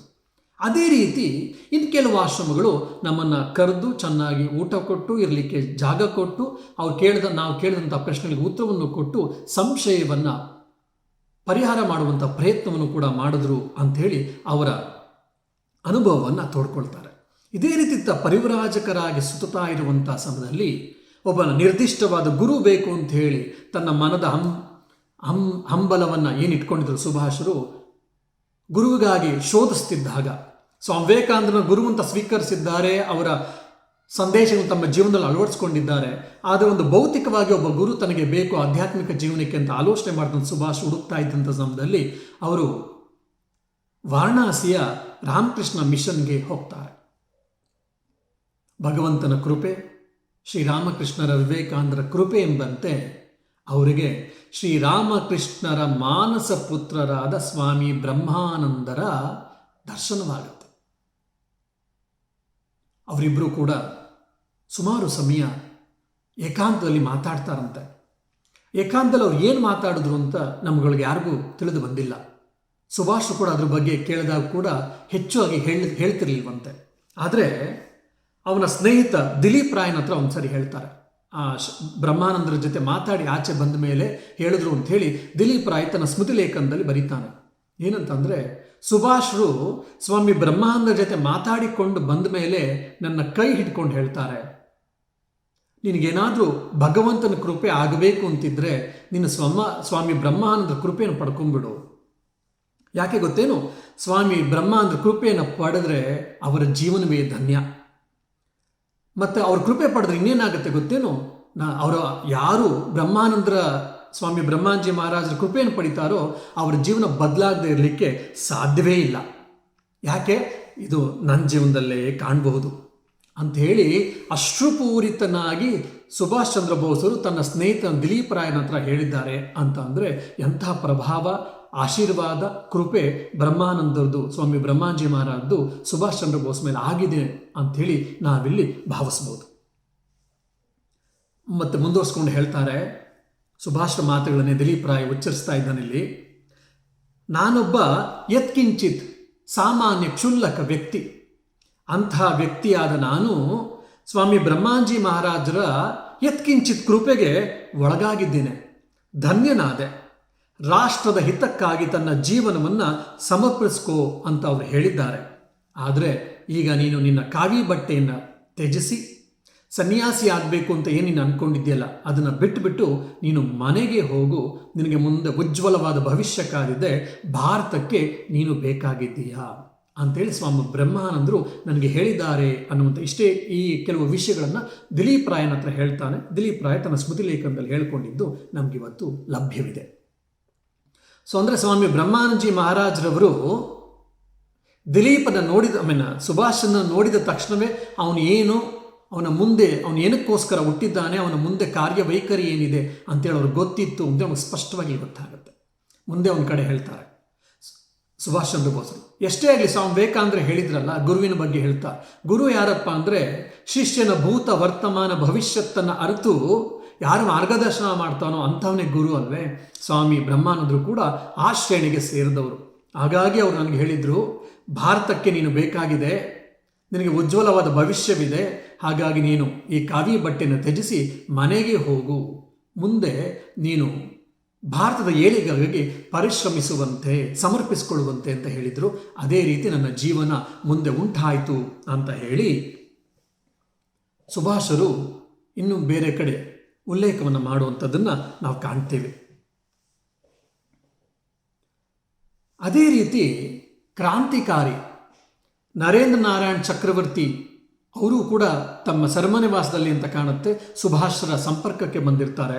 ಅವರು ಕೂಡ ಹೇಳ್ತಾರೆ, ಬ್ರಹ್ಮಾನಂದರು ಸುಭಾಷರ ಮೈಯನ್ನು ನೇವರಿಸಿ, ಮಗು ಈಗ ನೀನು ಮನೆಗೆ ಹಿಂತಿರುಗು, ಇದು ನಿನ್ನ ಜೀವನವಲ್ಲ, ನಿನಗಾಗಿ ಉಜ್ವಲ ಭವಿಷ್ಯ ಕಾದಿದೆ ಎಂದು ಆಶೀರ್ವದಿಸಿ ನುಡಿದಿದ್ದರಂತೆ ಅಂತ ಹೇಳಿ ಕ್ರಾಂತಿಕಾರಿ ನರೇಂದ್ರ ನಾರಾಯಣ್ ಚಕ್ರವರ್ತಿಯು ಕೂಡ ತನ್ನ ಸ್ಮೃತಿ ಲೇಖನದಲ್ಲಿ ಸುಭಾಷ್ ಚಂದ್ರ ಬೋಸ್ರ ಕುರಿತು ಉಲ್ಲೇಖಿಸ್ತಿರುವಂಥ ಸಮಯದಲ್ಲಿ ಇದ್ರ ಬಗ್ಗೆ ಮಾತಾಡ್ತಾರೆ. ಅದರಂತೆ ಸುಭಾಷ್ ವಾಪಸ್ಸಾಗ್ತಾರೆ, ಕಾವ್ಯ ವಸ್ತ್ರವನ್ನು ತ್ಯಜಿಸಿ ಮನೆಗೆ ಬರ್ತಾರೆ. ಮನೆಗೆ ನೋಡಿದಾಗ ತಂದೆ ತಾಯಿಗೆಲ್ಲ ಸಂತೋಷವಾಗುತ್ತೆ. ಕೊನೆಗೆ ತಮ್ಮ ಶಿಕ್ಷಣವನ್ನು ಮುಂದುವರಿಸ್ತಾರೆ. ಅದು ಪರಿವ್ರಾಜಕರಾಗಿ ಅಲ್ಲಿ ಇಲ್ಲಿ ಸುತ್ತಾಡಿ ಬಂದಿದ್ದಂತಹ ಕಾರಣದಿಂದವೇನೋ ಅವರು ಸ್ವಲ್ಪ ಅನಾರೋಗ್ಯಕ್ಕೆ ತುತ್ತಾಗ್ತಾರೆ, ದೇಹ ಕೃಶವಾಗುತ್ತೆ. ಆ ಸಮಯದಲ್ಲಿ ಇನ್ನೊಬ್ಬ ಸ್ನೇಹಿತನಿಗೆ ಬರೆದಂಥ ಪತ್ರದಲ್ಲಿ ಹೇಳ್ತಾರೆ, ಈಗ ನನಗೆ ಸ್ವಾಮಿ ವಿವೇಕಾನಂದರ ಸಂದೇಶದ ಪ್ರಾಮುಖ್ಯತೆ ಅರ್ಥ ಆಗ್ತಾ ಇದೆ. ಏನು? ಕಬ್ಬಿಣದಂತಹ ಮಾಂಸಖಂಡ, ಉಕ್ಕಿನಂತಹ ನರ, ಮಿಂಚಿನಂತಹ ಇಚ್ಛಾಶಕ್ತಿ ಇರುವಂತಹ ಯುವಕರು ನಮಗೆ ಬೇಕು ಅಂತ ಹೇಳಿ ಸ್ವಾಮಿ ವಿವೇಕಾನಂದರು ಯಾಕೆ ಹೇಳಿದ್ರು ಅಂತ ನನಗೀಗ ಅರ್ಥ ಆಗ್ತಿದೆ. ಯಾಕೆ? ನನ್ನ ದೇಹ ಇವತ್ತು ಕೃಶವಾಗಿದೆ, ನಿಶಕ್ತಿಯಿಂದ ಹೊಂದಿದೆ. ಇಂಥ ನಿಶಕ್ತವಾದ ಶರೀರ ನಾನು ಏನೇನು ಮಾಡಬಲ್ಲೆ? ಹಾಗಾಗಿ ನನ್ನ ದೇಹವನ್ನು ನಾನು ಚೆನ್ನಾಗಿ ಇಟ್ಕೊಳ್ಬೇಕು. ಅದರ ಪ್ರಾಮುಖ್ಯ ಏನು ಅಂಥೇಳಿ ಸ್ವಾಮಿ ವಿವೇಕಾನಂದರ ಮಾತುಗಳ ಪ್ರಾಮುಖ್ಯತೆ ಏನು ಅಂತ ನನಗೆ ಇವತ್ತು ಅರ್ಥ ಆಯಿತು ಅಂಥೇಳಿ ಅವರು ತನ್ನ ಒಬ್ಬ ಸ್ನೇಹಿತರಿಗೆ ಬರೆದಂಥ ಪತ್ರದಲ್ಲಿ ಇದರ ಉಲ್ಲೇಖವನ್ನು ನಾವು ಕಾಣಬಹುದು. ಅದೇ ರೀತಿ ಇನ್ನೊಬ್ಬ ತನ್ನ ಸ್ನೇಹಿತನಿಗೆ ಹೇಮಂತ್ ಕುಮಾರ್ ಸರ್ಕಾರ್ಗೆ ಒಂದು ಪತ್ರ ಬರೀತಾರೆ. ಆ ಪತ್ರದಲ್ಲಿ ನಾವು ಕಾಣ್ತೀವಿ, ನನಗೆ ಶ್ರೇಷ್ಠ ನಿವೇದನೆ ಅಂದರೆ ನನ್ನ ಕಣ್ಮುಂದೆ ಬರೋದು ಯಾರ್ದು ಗೊತ್ತೇನೋ? ಭಗವಾನ್ ಶ್ರೀರಾಮಕೃಷ್ಣ ಪರಮಹಂಸರ ನಿವೇದನೆ. ಯಾಕೆ? ದಕ್ಷಿಣೇಶ್ವರದ ಕಾಳಿ ಮಂದಿರದಲ್ಲಿ ಶಿವನ ಮೇಲೆ, ಕಮಲದಲ್ಲಿ ಶಿವನ ಮೇಲೆ ನಿಂತಿದ್ದಂತಹ ಭವತಾರಿಣಿಯ ಮುಂದೆ ಶ್ರೀರಾಮಕೃಷ್ಣರು ತನ್ನನ್ನೇ ತಾವು ಸಮರ್ಪಿಸ್ಕೊಂಡ್ರು. ಯಾವ ರೀತಿ ಸಮರ್ಪಿಸ್ಕೊಂಡ್ರು? ಸಂಪೂರ್ಣವಾಗಿ ಸಮರ್ಪಿಸ್ಕೊಂಡ್ರು. ಹೇ ಜಗನ್ಮಾತೆ, ತೆಗೆದುಕೋ ನನ್ನ ಪಾಪವನ್ನು, ನನಗೆ ನಿನ್ನಲ್ಲಿ ಶುದ್ಧ ಭಕ್ತಿಯನ್ನು ಕೊಡು. ತೆಗೆದುಕೋ ನಿನ್ನ ಪುಣ್ಯವನ್ನು, ನನಗೆ ಶುದ್ಧ ಭಕ್ತಿಯನ್ನು ಕೊಡು. ಅಷ್ಟಕ್ಕೆ ಅವ್ರು ನಿಲ್ಲಿಸಲಿಲ್ಲ. ತೆಗೆದುಕೋ ನಿನ್ನ ಧರ್ಮವನ್ನು, ನನಗೆ ಶುದ್ಧ ಭಕ್ತಿಯನ್ನು ಕೊಡು. ತೆಗೆದುಕೋ ನಿನ್ನ ಅಧರ್ಮವನ್ನು, ನನಗೆ ಶುದ್ಧ ಭಕ್ತಿಯನ್ನು ಕೊಡು. ತೆಗೆದುಕೋ ನಿನ್ನ ಹೆಸರು ಕೀರ್ತಿಗಳನ್ನು, ಇತ್ಯಾದಿ ರೀತಿ ಎಲ್ಲವನ್ನು ಸರ್ವವನ್ನು ಸಮರ್ಪಿಸ್ಕೊಂಡ್ರು. ಹಾಗಾಗಿ ಅವರಿಗೆ ಕಾಳಿಯ ದರ್ಶನವಾಯಿತು. ಆ ರೀತಿ ಸಂಪೂರ್ಣವಾಗಿ ನಾನು ಭಗವಂತನಿಗೆ ಸಮರ್ಪಿಸ್ಕೊಂಡಾಗ ನನ್ನ ಜೀವನಕ್ಕೆ ಒಂದು ನಿಜವಾದ ಬೆಲೆ ಉಂಟಾಗತ್ತೆ, ಸಾರ್ಥಕತೆ ಉಂಟಾಗತ್ತೆ. ನಾನು ಶ್ರೀರಾಮಕೃಷ್ಣರ ನಿವೇದನೆಯಿಂದ ಪ್ರಭಾವಿತನಾಗಿದ್ದೇನೆ. ನಾನು ಭಗವಂತನಿಗೆ ಮತ್ತು ದೇಶದ ಏಳಿಗೆಗಾಗಿ ನನ್ನನ್ನು ನಾನು ಸಮರ್ಪಿಸ್ಕೊಳ್ತಿದ್ದೇನೆ, ನಿವೇದಿಸ್ಕೊಳ್ತಾ ಇದ್ದೇನೆ ಅಂತ ಹೇಳಿ ಅವರು ತನ್ನ ಪತ್ರದಲ್ಲಿ, ಹೇಮಂತ್ ಕುಮಾರ್ ಸರ್ಕಾರ್ಗೆ ಬರೆದಿರುವಂಥ ಪತ್ರದಲ್ಲಿ ಹೇಳ್ತಾರೆ. ಅಂದರೆ ಇದರಿಂದ ನಮಗೆ ಶ್ರೀರಾಮಕೃಷ್ಣರ ಮತ್ತು ವಿವೇಕಾನಂದರ ಪ್ರಭಾವ ಸುಭಾಷರ ಮೇಲೆ ಎಷ್ಟಾಗಿತ್ತು ಅಂತೇಳಿ ನಮ್ಗೆ ಅಷ್ಟು ಚೆನ್ನಾಗಿ ಅರ್ಥ ಆಗುತ್ತೆ. ಹಾಗಾದರೆ ಬರೆಯವರು ಆಧ್ಯಾತ್ಮಿಕ ವ್ಯಕ್ತಿಗಳಾಗೇನು ಇರಲಿಲ್ಲ. ತನ್ನ ಮುಕ್ತಿಗೋಸ್ಕರ ಅಷ್ಟೇ ಆಲೋಚನೆಯೂ ಮಾಡಿರಲಿಲ್ಲ. ದೇಶದ ಏಳಿಗೆಗೂ ಯೋಚನೆ ಮಾಡ್ತಾ ಇದ್ರು, ಸೇವೆಯನ್ನು ಹೇಗೆ ಮಾಡಿದ್ರು ಅಂತ ನಾವು ನೋಡಿದ್ವಿ. ಕಾಲೇಜ್ನಲ್ಲಿ ಅವರು ಡಿಗ್ರಿಯನ್ನು ಮಾಡ್ತಾ ಇದ್ದಂಥ ಸಮಯದಲ್ಲಿ ಮಿಸ್ಟರ್ ಓಟನ್ ಅನ್ನುವಂಥ ಒಬ್ಬ ಪ್ರೊಫೆಸರ್, ಬ್ರಿಟಿಷ್ ದೇಶದಿಂದ ಬಂದಂತಹ ಪ್ರೊಫೆಸರು ಭಾರತೀಯ ವಿದ್ಯಾರ್ಥಿಗಳಿಗೆ ತುಂಬ ಕೀಳಾಗಿ ಕಾಣ್ತಾ ಇದ್ರಂತೆ. ಅವ್ರಿಗೆ ಅವಮಾನಗಳನ್ನು ಮಾಡೋದು, ಕೆಲವು ಬಾರಿ ಒಡೆಯೋದು ಇತ್ಯಾದಿಗಳನ್ನೆಲ್ಲ ಮಾಡ್ತಾಯಿದ್ರು. ಇದನ್ನು ನೋಡಿದಂತಹ ಯುವಕ ಸುಭಾಷನಿಗೆ ಸುಮ್ಮನೆ ಇರಲಿಕ್ಕಾಗಲಿಲ್ಲ. ಒಳ್ಳೆಯ ರೀತಿಯಲ್ಲಿ ಹೋಗಿ ಅವ್ರ ಗುಂಪೊಂದು ಹೋಗಿ ಅವರ ಹತ್ರ ನಿವೇದನೆ ಮಾಡಿಕೊಳ್ತಾರೆ. ಆದರೂ ಅವರು ಮಿಸ್ಟರ್ ಓಟನ್ ತನ್ನ ಕಾರ್ಯವೈಖರಿಯನ್ನು ಬದಲು ಮಾಡಿಕೊಳ್ಳಿಲ್ಲ. ಪ್ರಾಂಶುಪಾಲರ ಹತ್ರ ಹೋಗಿ ಒಂದು ಕಂಪ್ಲೇಂಟನ್ನು ಕೊಡ್ತಾರೆ. ಆವಾಗ ಮಿಸ್ಟರ್ ಓಟನ್ನ ಕರೆದು ಅವ್ರಿಗೆ ಚೀಮಾರಿ ಹಾಕೋದು, ಇಲ್ಲಾಂದರೆ ಉತ್ತರವನ್ನು ಕೊಡಿ ಅಂತ ಹೇಳುವಂಥದ್ದು ಮಾಡ್ತಾರೆ. ಅವ್ರು ಆಯ್ತಿನ ಮೇಲೆ ಮಾಡೋಲ್ಲ ಅಂತ ಹೇಳಿದ್ರು ಕೂಡ ಮುಂದೆಯೂ ಕೂಡ ಅದನ್ನು ಮುಂದುವರಿಸ್ತಾರೆ. ಆಗ ಸುಭಾಷ್ ಚಂದ್ರ ಬೋಸರು ತನ್ನ ನೇತೃತ್ವದಲ್ಲಿ ವಿದ್ಯಾರ್ಥಿಗಳ ಒಂದು ಸಮೂಹವನ್ನು ಕೂರಿಸ್ಕೊಂಡು ಒಂದು ಸ್ಟ್ರೈಕನ್ನು ಮಾಡ್ತಾರೆ. ಇಲ್ಲ, ನೀವು ಮಿಸ್ಟರ್ ಓಟನ್ನು ಡಿಸ್ಮಿಸ್ ಮಾಡಿ, ಇಲ್ಲಾಂದರೆ ಅವರು ಕ್ಷಮೆ ಕೇಳಿ ನಿಮ್ಮಿಂದ ಆಗಬಾರ್ದು ಅಂತ. ಕೊನೆಗೆ ವಿದ್ಯಾರ್ಥಿಗಳ ಈ ಸ್ಟ್ರೈಕಿನಿಂದ ಬೇರೆ ದಾರಿ ಇಲ್ಲದೆ ಪ್ರಾಂಶುಪಾಲರು ಒತ್ತಾಯದ ಮೇರೆಗೆ ಮಿಸ್ಟರ್ ಓಟನ್ ಬಂದು ಸಾರಿಯನ್ನು ಕೇಳ್ತಾರೆ, ಕ್ಷಮಾಪಣೆಯನ್ನು ಕೇಳ್ತಾರೆ, ಅಪಾಲಜಿಸನ್ನು ಮಾಡಿಕೊಳ್ತಾರೆ. ಆದರೆ ಪ್ರತಿಫಲವಾಗಿ ಸುಭಾಷ್ ಚಂದ್ರ ಬೋಸನ್ನು 1 ವರ್ಷಗಳ ಕಾಲ ಕಾಲೇಜಿನಿಂದ ಅಮಾನತು ಮಾಡಲಾಗತ್ತೆ. ಆದರೂ ಕೂಡ ಸುಭಾಷರು ಒಂದು ಸ್ವಲ್ಪವೂ ಕೂಡ ಎದೆಗೊಂದಲಿಲ್ಲ. ನಾನು ನನ್ನ ಭಾರತೀಯರಿಗೋಸ್ಕರ ನನ್ನ ಜೀವನವನ್ನು ಸಮರ್ಪಿಸ್ಕೊಂಡಿದ್ದೇನೆ, ನನ್ನ ವಿದ್ಯೆ 1 ವರ್ಷ ಮೊಟಕುಗೊಳಿದ್ರೂ ಪರವಾಗಿಲ್ಲ ಅಂಥೇಳಿ ಅವರು ಕಟಕ್ಗೆ ವಾಪಸ್ ಆಗ್ತಾರೆ. 1 ವರ್ಷ ಆದಮೇಲೆ ಮತ್ತೆ ಸ್ಕಾಟಿಷ್ ಕಾಲೇಜ್ಗೆ ಸೇರಿಕೊಂಡು BAಯಲ್ಲಿ ಉತ್ತೀರ್ಣರಾಗ್ತಾರೆ. ಅತ್ಯಂತ ಉತ್ತಮ ಶ್ರೇಣಿಯಲ್ಲಿ ಉತ್ತೀರ್ಣರಾಗಿ ಇನ್ನೇನು MA ಸೈಕಾಲಜಿಯನ್ನು ಮಾಡಬೇಕು ಅಂತೇಳಿ ಆಲೋಚನೆ ಮಾಡ್ತಿದ್ದ ಸಮಯದಲ್ಲಿ ತನ್ನ ತಂದೆಯಿಂದ ಅವ್ರಿಗೊಂದು ಪತ್ರ ಬರುತ್ತೆ. ಏನಪ್ಪ ಅಂದರೆ 1919ರ ಸುಮಾರಿಗೆ ನೀನು ಇಂಡಿಯನ್ ಸಿವಿಲ್ ಸರ್ವಿಸ್, ಆಗಿನ ಕಾಲದ ಬಹುತೇಕ ಜನರ ಇಚ್ಛೆ, ಇವತ್ತು UPSC ಎಕ್ಸಾಮ್ ಹೇಗೆ ನಮ್ಮ ಯುವಕರ ಕನಸೋ, ಆಗಿನ ಯುವಕರ ಕನಸು ಇಂಡಿಯನ್ ಸಿವಿಲ್ ಸರ್ವಿಸ್ ಎಕ್ಸಾಮ್ಸ್ಗೋಸ್ಕರ ನೀನು ಲಂಡನ್ಗೆ ತೆರಳು ಅಂತ ಹೇಳಿ. ನೇತಾಜಿ ಸುಭಾಷ್ ಚಂದ್ರ ಬೋಸರು ಪ್ರಾಯಶಃ ಮೊದಲು ಇಷ್ಟ ಇತ್ತೋ ಇಲ್ವೋ, ಆದರೆ ತನ್ನ ತಂದೆ ಇಚ್ಛೆಯ ಮೇರೆಗೆ, ಬಲವಂತದ ಮೇರೆಗೆ ಅವರು ಹೋಗ್ತಾರೆ. ಹೋಗಿ 10 ತಿಂಗಳ ಕಾಲ ಪರಿಶ್ರಮವನ್ನು ಪಡ್ತಾರೆ. 10 ತಿಂಗಳ ಕಾಲ ಗಂಟೆಗಟ್ಟಲೆ ಅಧ್ಯಯನವನ್ನು ಮಾಡ್ತಾರೆ. ಅಧ್ಯಯನ ಮಾಡಿ 1920 ಕೇವಲ 10 ತಿಂಗಳ ಅಧ್ಯಯನದಿಂದ ಇಂಡಿಯನ್ ಸಿವಿಲ್ ಸರ್ವಿಸ್ ಎಕ್ಸಾಮಲ್ಲಿ 4ನೇ ಸ್ಥಾನವನ್ನು ಪಡಿತಾರೆ. ಎಲ್ಲರಿಗೂ ಆಶ್ಚರ್ಯ ಆಗುತ್ತೆ, ಆನಂದವೂ ಆಗುತ್ತೆ, ಸಂತೋಷವೂ ಆಗುತ್ತೆ. ಆದರೆ ಸುಭಾಷರಿಗೆ ಮಾತ್ರ ಆನಂದವೂ ಆಗಲಿಲ್ಲ, ಸಂತೋಷವೂ ಆಗಲಿಲ್ಲ, ತೃಪ್ತಿಯೂ ಕೊಡಲಿಲ್ಲ. ಯಾಕೆ? ನಾನು ಇಂಡಿಯನ್ ಸಿವಿಲ್ ಸರ್ವಿಸ್ ಎಕ್ಸಾಮನ್ನು ಪಾಸ್ ಏನೋ ಮಾಡಿದೆ, ಅದೊಂದು ದೊಡ್ಡ ಸಾಧನೆ. ಆದರೆ ನಾನು ಈ ಬ್ರಿಟಿಷರ ಅಡಿಯಾಳಾಗಿರಬೇಕಾಗತ್ತೆ, ಬ್ರಿಟಿಷರ ದಾಸ್ಯತ್ವವನ್ನು ನಾನು ಸ್ವೀಕರಿಸಬೇಕಾಗತ್ತೆ, ಅನುಭವಿಸಬೇಕಾಗತ್ತೆ. ಅದು ನನಗೆ ಇಚ್ಛೆ ಇಲ್ಲ ಅಂತ ಹೇಳಿ ಕೆಲವೇ ದಿವಸಗಳಲ್ಲೇ ಅದಕ್ಕೆ ರಾಜೀನಾಮೆಯನ್ನು ಕೊಟ್ಬಿಡ್ತಾರೆ. ರಾಜೀನಾಮೆಯನ್ನು ಕೊಟ್ಬಿಟ್ರು ಸುಭಾಷರು. ಇದೆಲ್ಲ ಕೇಳಿದ್ರೆ ನಮಗೂ ಆಶ್ಚರ್ಯ ಆಗುತ್ತೆ, ಆನಂದವೂ ಆಗುತ್ತೆ, ಪರವಾಗಿಲ್ವೇ ಅಂತ ಅನಿಸುತ್ತೆ. ಆದರೆ ಪ್ರತಿಯೊಬ್ಬ ಇದೇ ರೀತಿ ನಮಗೂ ಆದಾಗ ಹಾಗಾದ್ರೆ ಜೀವನ ಮುಂದೆ ಏನು ಅನ್ನುವಂಥ ಪ್ರಶ್ನೆ ಬರೋದಿಲ್ವೇ ಅಂತಂದರೆ ಸುಭಾಷ್ಗೂ ಬಂತು. ಸೊ ಪ್ರತಿಯೊಬ್ಬ ಶ್ರೇಷ್ಠ ವ್ಯಕ್ತಿಯಲ್ಲೂ ಕೂಡ ಶ್ರೇಷ್ಠ ತ್ಯಾಗವನ್ನು ಮಾಡಿರ್ತಾರೆ. ಅದೇ ರೀತಿ ಅವ್ರಿಗೆ ಅದ್ಭುತವಾದಂಥ ಸಮಸ್ಯೆಗಳು, ಚಿಂತನೆಗಳು ಕೂಡ ಬಂದಿರುತ್ತೆ ಅನ್ನುವಂಥದ್ದನ್ನು ನಾವು ಮರಿಬಾರ್ದು. ಅದೇ ರೀತಿ ಸುಭಾಷ್ಗೂ ಕೂಡ ಬಂತು. ಅವರು ತಮ್ಮ ಸ್ನೇಹಿತನಾದ ಚಾರುಚಂದ್ರ ಗಂಗೂಲಿಗೆ ಬರೆದಂಥ ಪತ್ರದಲ್ಲಿ ಹೀಗೆ ಬರೀತಾರೆ: ನಾನು ಇಂಡಿಯನ್ ಸಿವಿಲ್ ಸರ್ವಿಸ್ ಎಕ್ಸಾಮಲ್ಲಿ 4ನೇ ಸ್ಥಾನವನ್ನು ಪಡೆದು ಉತ್ತೀರ್ಣನೇನೋ ಆದರೆ ಬ್ರಿಟಿಷರ ದಾಸ್ಯತ್ವವನ್ನು ಸ್ವೀಕರಿಸಲಿಕ್ಕೆ ನನಗೆ ಇಚ್ಛೆ ಇಲ್ಲ. ಹಾಗಾಗಿ ರಾಜೀನಾಮೆಯನ್ನೇನೋ ಕೊಟ್ಬಿಟ್ಟೆ. ಆದರೆ ಮುಂದೆ ಏನು ಮಾಡೋದು ಅಂತೇಳಿ ನನಗೆ ದಿಕ್ಕು ತೋಚ್ತಿಲ್ಲ. ಮುಂದೇನಪ್ಪ ನನ್ನ ಜೀವನ ಏನು ಅನ್ನುವಂಥದ್ದು ನನಗೆ ದಾರಿ ಕಾಣಿಸ್ತಾ ಇಲ್ಲ ಅಂತ ಮುಂದೆ ಹೇಳ್ತಾರೆ, ನನಗೆ ರಾಮಕೃಷ್ಣ ಮಠಕ್ಕೆ ಸೇರಿ ಸನ್ಯಾಸಿ ಆಗಬೇಕು ಅಂತ ಆಸೆ ಒಂದು ಕಡೆ ಇದೆ. ಆದರೆ ಬ್ರಹ್ಮಾನಂದಜಿ ಹೇಳಿದ್ದಾರೆ, ನಿನ್ನ ಕೈಂಕರ್ಯ ದೇಶದ ಸ್ವಾತಂತ್ರ್ಯಕ್ಕೋಸ್ಕರ ಅಂತ. ಆದರೆ ಒಳಗಡೆ ಅಧ್ಯಾತ್ಮದ ಕಿಚ್ಚು ಇರೋದ್ರಿಂದ, ಆ ತ್ಯಾಗದ ಜ್ವಾಲೆ ಉರಿತಾ ಇರೋದ್ರಿಂದ ರಾಮಕೃಷ್ಣ ಮಠಕ್ಕೆ ಸೇರಿ ಸನ್ಯಾಸಿ ಆಗಲೇ ಅನ್ನುವಂತಹ ಆಲೋಚನೆ ನನ್ನನ್ನು ಕಾಡ್ತಾ ಇದೆ. ಚಿಂತೆ ಕಾಡ್ತಾ ಇದೆ. ಇನ್ನೊಂದು ಕಡೆ ನಾನು ಪತ್ರಕರ್ತನಾಗಿ ಸಮಾಜದಲ್ಲಿ ಸತ್ಯವನ್ನು ತಿಳಿಸ್ಲೇ ಅನ್ನುವಂಥ ಇನ್ನೊಂದು ಆಲೋಚನೆ, ಚಿಂತನೆ, ಆಸೆ ಕೂಡ ನಾನು ಕಾಡ್ತಾ ಇದೆ. ಇವೆರಡರ ಮಧ್ಯದಲ್ಲಿ ನಾನು ಏನು ಮಾಡಲಿ ಅಂಥೇಳಿ ಗೊತ್ತಾಗ್ತಿಲ್ಲ, ಹೆಣಗಾಡ್ತಾ ಇದ್ದೇನೆ ಅಂಥೇಳಿ. ಅಂದರೆ ನಾನೊಬ್ಬ IAS ಮಾಡಬೇಕು, IPS ಮಾಡಬೇಕು, ಒಬ್ಬ ಡಾಕ್ಟರ್ ಆಗಬೇಕು, ಇಂಜಿನಿಯರ್ ಆಗಬೇಕು, ಇಲ್ಲ ನಾನು IT ಪ್ರೊಫೆಷನ್ ಹೋಗಬೇಕು, ಇಂಜಿನಿಯರಿಂಗ್ ಮಾಡಿದ್ದೀನಿ ITಗೆ ಹೋಗಲೋ, ಇಲ್ಲ ಅಂತ ಅಂದರೆ ನಾನು ಮೆಕ್ಯಾನಿಕಲ್ ಇಂಜಿನಿಯರ್ ಆಗಲೋ ಅಂತ ಹೇಳಿ ಈ ರೀತಿಯಾದಂಥ ಆಲೋಚನೆ ಬರ್ತಾ ಇಲ್ಲ ಸುಭಾಷ್ಗೆ ಬರ್ತಾ ಇದ್ದ ಆಲೋಚನೆ ಎಂಥದ್ದು ಗೊತ್ತೇನು? ನಾನೊಂದು ಸರ್ವಸಂಗ ಪರಿತ್ಯಾಗಿ ಸನ್ಯಾಸಿ ಆಗಲೋ, ಇಲ್ಲ ಅಂತಂದರೆ ದೇಶಕ್ಕೋಸ್ಕರ ನನ್ನನ್ನು ಸಮರ್ಪಿಸ್ಕೊಂಡು ಒಬ್ಬ ಸ್ವಾತಂತ್ರ್ಯ ಹೋರಾಟಗಾರನಾಗಬೇಕಾದ್ರೆ ನಾನು ಯಾವ ರೀತಿ ಪ್ರಾರಂಭ ಮಾಡಲಿ ಅನ್ನುವಂಥ ಆಲೋಚನೆ, ಅನ್ನುವಂಥ ದ್ವಂದ್ವ ಇದು ಅವ್ರ ಗುರುಗಳಲ್ಲೂ ಇತ್ತು. ಸ್ವಾಮಿ ವಿವೇಕಾನಂದರಲ್ಲೂ ಕೂಡ. ಸ್ವಾಮಿ ವಿವೇಕಾನಂದಲ್ಲಿದ್ದಂಥ ಆಲೋಚನೆ ಇಂಥದ್ದು. ತಮ್ಮ ಯುವಕರಾಗಿದ್ದಾಗ ಒಂದು ಕಡೆ ಸರ್ವಸಂಗ ಪರಿತ್ಯಾಗಿ, ಇನ್ನೊಂದು ಕಡೆ ಒಬ್ಬ ದೊಡ್ಡ ನ್ಯಾಯಾಧೀಶನಾಗಿ ಬದುಕಿ ಬಾಳುವಂಥದ್ದು. ಅವ್ರಿಗೊಂದು ರೀತಿ ಆದರೆ ಇವ್ರಿಗೆ ಇನ್ನೊಂದು ರೀತಿ, ಒಂದು ಸನ್ಯಾಸಿ, ಇನ್ನೊಂದು ಪತ್ರಕರ್ತ, ಈ ಎರಡರ ಮಧ್ಯದಲ್ಲಿ. ಇಷ್ಟೊತ್ತಿಗಾಗಲೇ ಚಿತ್ತರಂಜನ್ ದಾಸರ ಸಂಪರ್ಕಕ್ಕೆ ಬಂದಿರ್ತಾರೆ. ಚಿತ್ತರಂಜನ್ ದಾಸರ ಜೊತೆ ಹಲವಾರು ಪತ್ರ ವ್ಯವಹಾರವೂ ಆಗಿರುತ್ತೆ. ಲಂಡನ್ನಿಂದ ಭಾರತಕ್ಕೆ ವಾಪಸ್ ಬಂದಾಗ ಚಿತ್ತರಂಜನ್ ದಾಸರನ್ನು ಭೇಟಿಯಾಗ್ತಾರೆ ಸುಭಾಷ್ರನ್ನು ಅವರು ಅತ್ಯಂತ ಪ್ರೀತಿಯಿಂದ ಸ್ವಾಗತಿಸಿ ಅವರನ್ನು ತಾವೇ ಅಂದರೆ ಚಿತ್ತರಂಜನ್ ದಾಸರು ಸ್ಥಾಪನೆ ಮಾಡಿದಂತಹ ನ್ಯಾಷನಲ್ ಕಾಲೇಜಿನ ಪ್ರಾಂಶುಪಾಲರನ್ನಾಗಿ ನೇಮಕ ಮಾಡ್ತಾರೆ ಸುಭಾಷ್ರನ್ನು.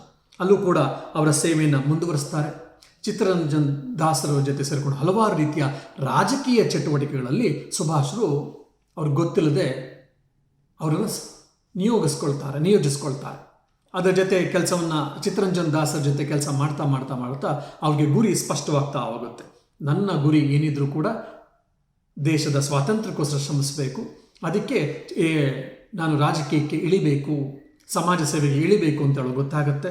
ಹಲವಾರು ರೀತಿಯಾದಂತಹ ಸೇವಾ ಕೈಂಕರ್ಯಗಳಲ್ಲಿ, ರಾಜಕೀಯ ಚಟುವಟಿಕೆಗಳಲ್ಲಿ ಅವರು ತೊಡಗಿಸ್ಕೊಳ್ತಾರೆ.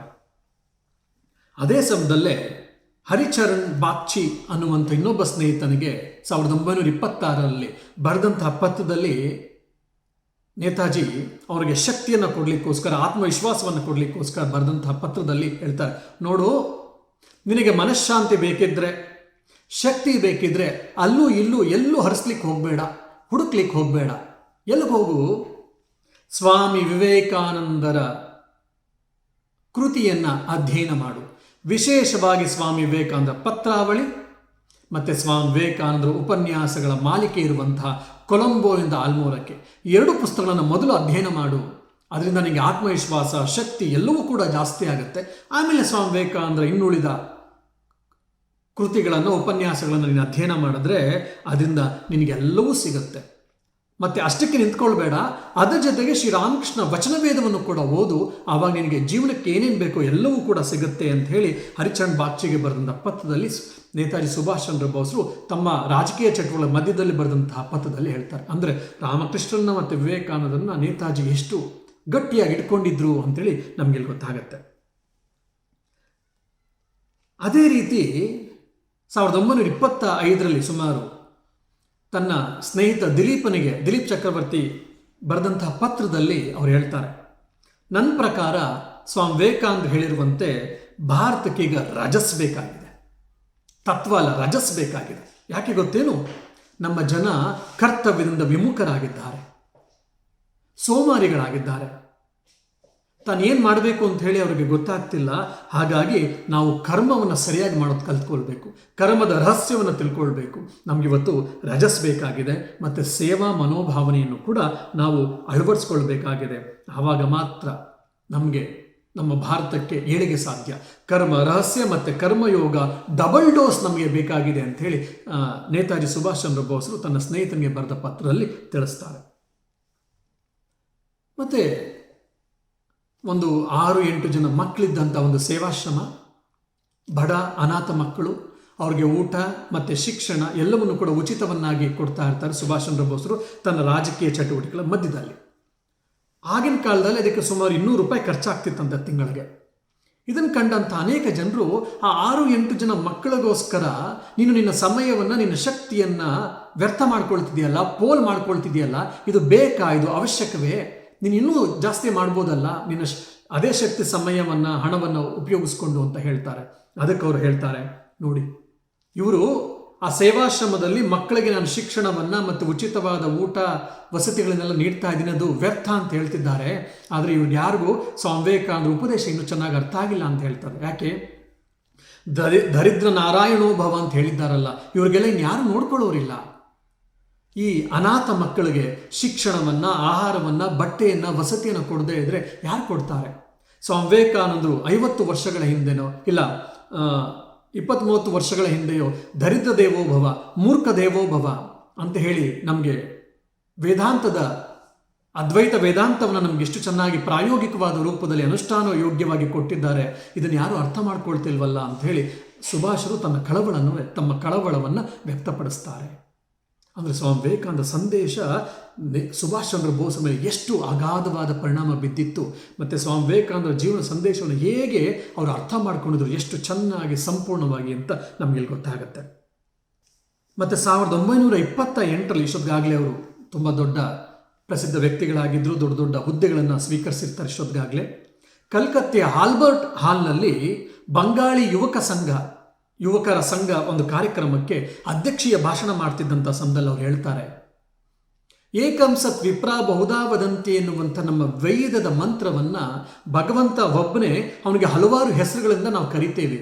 ಸತ್ಯ ಒಂದೂ ಆಗಿರ್ಬೋದು, ಹಲವಾರು ಆಗಿರ್ಬೋದು ಅನ್ನುವಂಥ ಮಾತನ್ನು, ವೇದದ ಅರ್ಥದ ಮಾತನ ಗಹನವಾದ ವಿಚಾರವನ್ನು ಇಂದಿನ ದಿವಸಗಳಲ್ಲಿ ಭಗವಾನ್ ಶ್ರೀರಾಮಕೃಷ್ಣ ಪರಮಹಂಸರು ಮತ್ತು ಸ್ವಾಮಿ ವಿವೇಕಾನಂದರು ತಮ್ಮ ಜೀವನದಲ್ಲಿ ಅಳವಡಿಸಿಕೊಂಡು ನಮಗೆ ಕೊಟ್ಟು ಹೋಗಿದ್ದಾರೆ. ನಾವು ಅದನ್ನು ಅರ್ಥ ಮಾಡಿಕೊಂಡು ನಮ್ಮ ಜೀವನದಲ್ಲಿ ಅಳವಡಿಸ್ಕೊಂಡ್ವಿ ಅಂತಂದರೆ ನಮಗೆ ವೈಯಕ್ತಿಕವಾಗಿ ನಮ್ಮ ದೇಶಕ್ಕೆ ಕೂಡ ಏಳಿಗೆ, ಪ್ರಗತಿ ಉಂಟಾಗಲಿಕ್ಕೆ ಸಾಧ್ಯ ಇದೆ. ಹಾಗಾಗಿ ನೀವೆಲ್ಲರೂ ಕೂಡ ಶ್ರೀರಾಮಕೃಷ್ಣರ ಮತ್ತು ವಿವೇಕಾನಂದರ ಜೀವನ ಸಂದೇಶಗಳನ್ನು ಓದಿ ಅಂತ ಹೇಳ್ತಾರೆ.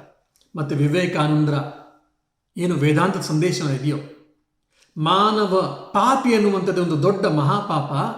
ಮಾನವನು ಅಸತ್ಯದಿಂದ ಸತ್ಯದೆಡೆಗೆ ಹೋಗ್ತಾ ಇಲ್ಲ, ಬದಲಾಗಿ ಸತ್ಯದ ಕಡಿಮೆ ಸ್ತರದಿಂದ ಉನ್ನತ ಸ್ತರಕ್ಕೆ ಹೋಗ್ತಾ ಇದ್ದಾನೆ. ಅವನ ಜೀವನದ ಪಯಣ ಸತ್ಯದ ಕಡಿಮೆ ಸ್ತರದಿಂದ ಕೆಳಗಿನ ಸ್ತರದಿಂದ ಮೇಲಿನ ಸ್ತರಕ್ಕೆ ಪಯಣ, from lower level to the higher level ಅಂತ ಏನು ನಾವು ಸ್ವಾಮಿ ವಿವೇಕಾನಂದರ ಮಾತನ್ನು ಕೇಳಿದಿವೋ ಅದನ್ನೇ ಅಲ್ಲಿ ಉದ್ಘರಿಸ್ತಾರೆ. ಸೊ ಹಾಗಾಗಿ ಇಂತಹ ಅದ್ಭುತವಾದ ಸಂದೇಶಗಳನ್ನು ನೀವೆಲ್ಲ ಓದಬೇಕು. ಆವಾಗ ನಿಜವಾಗ್ಲೂ ಕೂಡ ನೀವು ಯುವಕರಾಗಲಿಕ್ಕೆ ಸಾಧ್ಯ. ನಿಮ್ಮ ಯೌವನವನ್ನು ಒಂದು ಒಳ್ಳೆಯ ರೀತಿಯಲ್ಲಿ ಸರಿಯಾದ ದಿಕ್ಕಿನಲ್ಲಿ ತೆಗೆದುಕೊಂಡು ಹೋಗಲಿಕ್ಕೆ ಸಾಧ್ಯ ಅಂತೇಳಿ ಶ್ರೀರಾಮಕೃಷ್ಣನ್ ಮತ್ತು ವಿವೇಕಾನಂದರ ಮಾತುಗಳನ್ನು ಹೇಳುವಂಥದ್ದನ್ನು ನಾವು ಕೇಳ್ತೀವಿ. ಮತ್ತು ಇನ್ನೊಂದು ಕಡೆ ಹೇಳ್ತಾರೆ, ನಮಗೆ ಇವತ್ತು ಭಾರತಕ್ಕೆ ದುಸ್ಥಿತಿ ಬಂದಿದೆ. ಏನಕ್ಕೆ ಗೊತ್ತೇನು? ನಾವು ಪಾಶ್ಚಾತ್ಯ ಸಂಸ್ಕೃತಿಯ ಅಂಧಾನುಕರಣೆಯಿಂದ ಆಗ್ತಾ ಇದೆ. ನಮ್ಮ ಪೂರ್ವಜರ ಮೇಲಿದ್ದಂಥ ಗೌರವಗಳನ್ನು ನಾವು ಕಡಿಮೆ ಆಗಿದೆ. ನಮ್ಮ ಆರ್ಯ ಸಂಸ್ಕೃತಿಯನ್ನು ನಾವು ಸರಿಯಾಗಿ ತಿಳ್ಕೊಂಡಿಲ್ಲ. ನಮ್ಮ ಆರ್ಯ ಶಾಸ್ತ್ರ ಗ್ರಂಥಗಳನ್ನು ನಾವು ಸರಿಯಾಗಿ ಅಧ್ಯಯನ ಮಾಡ್ತಿಲ್ಲ.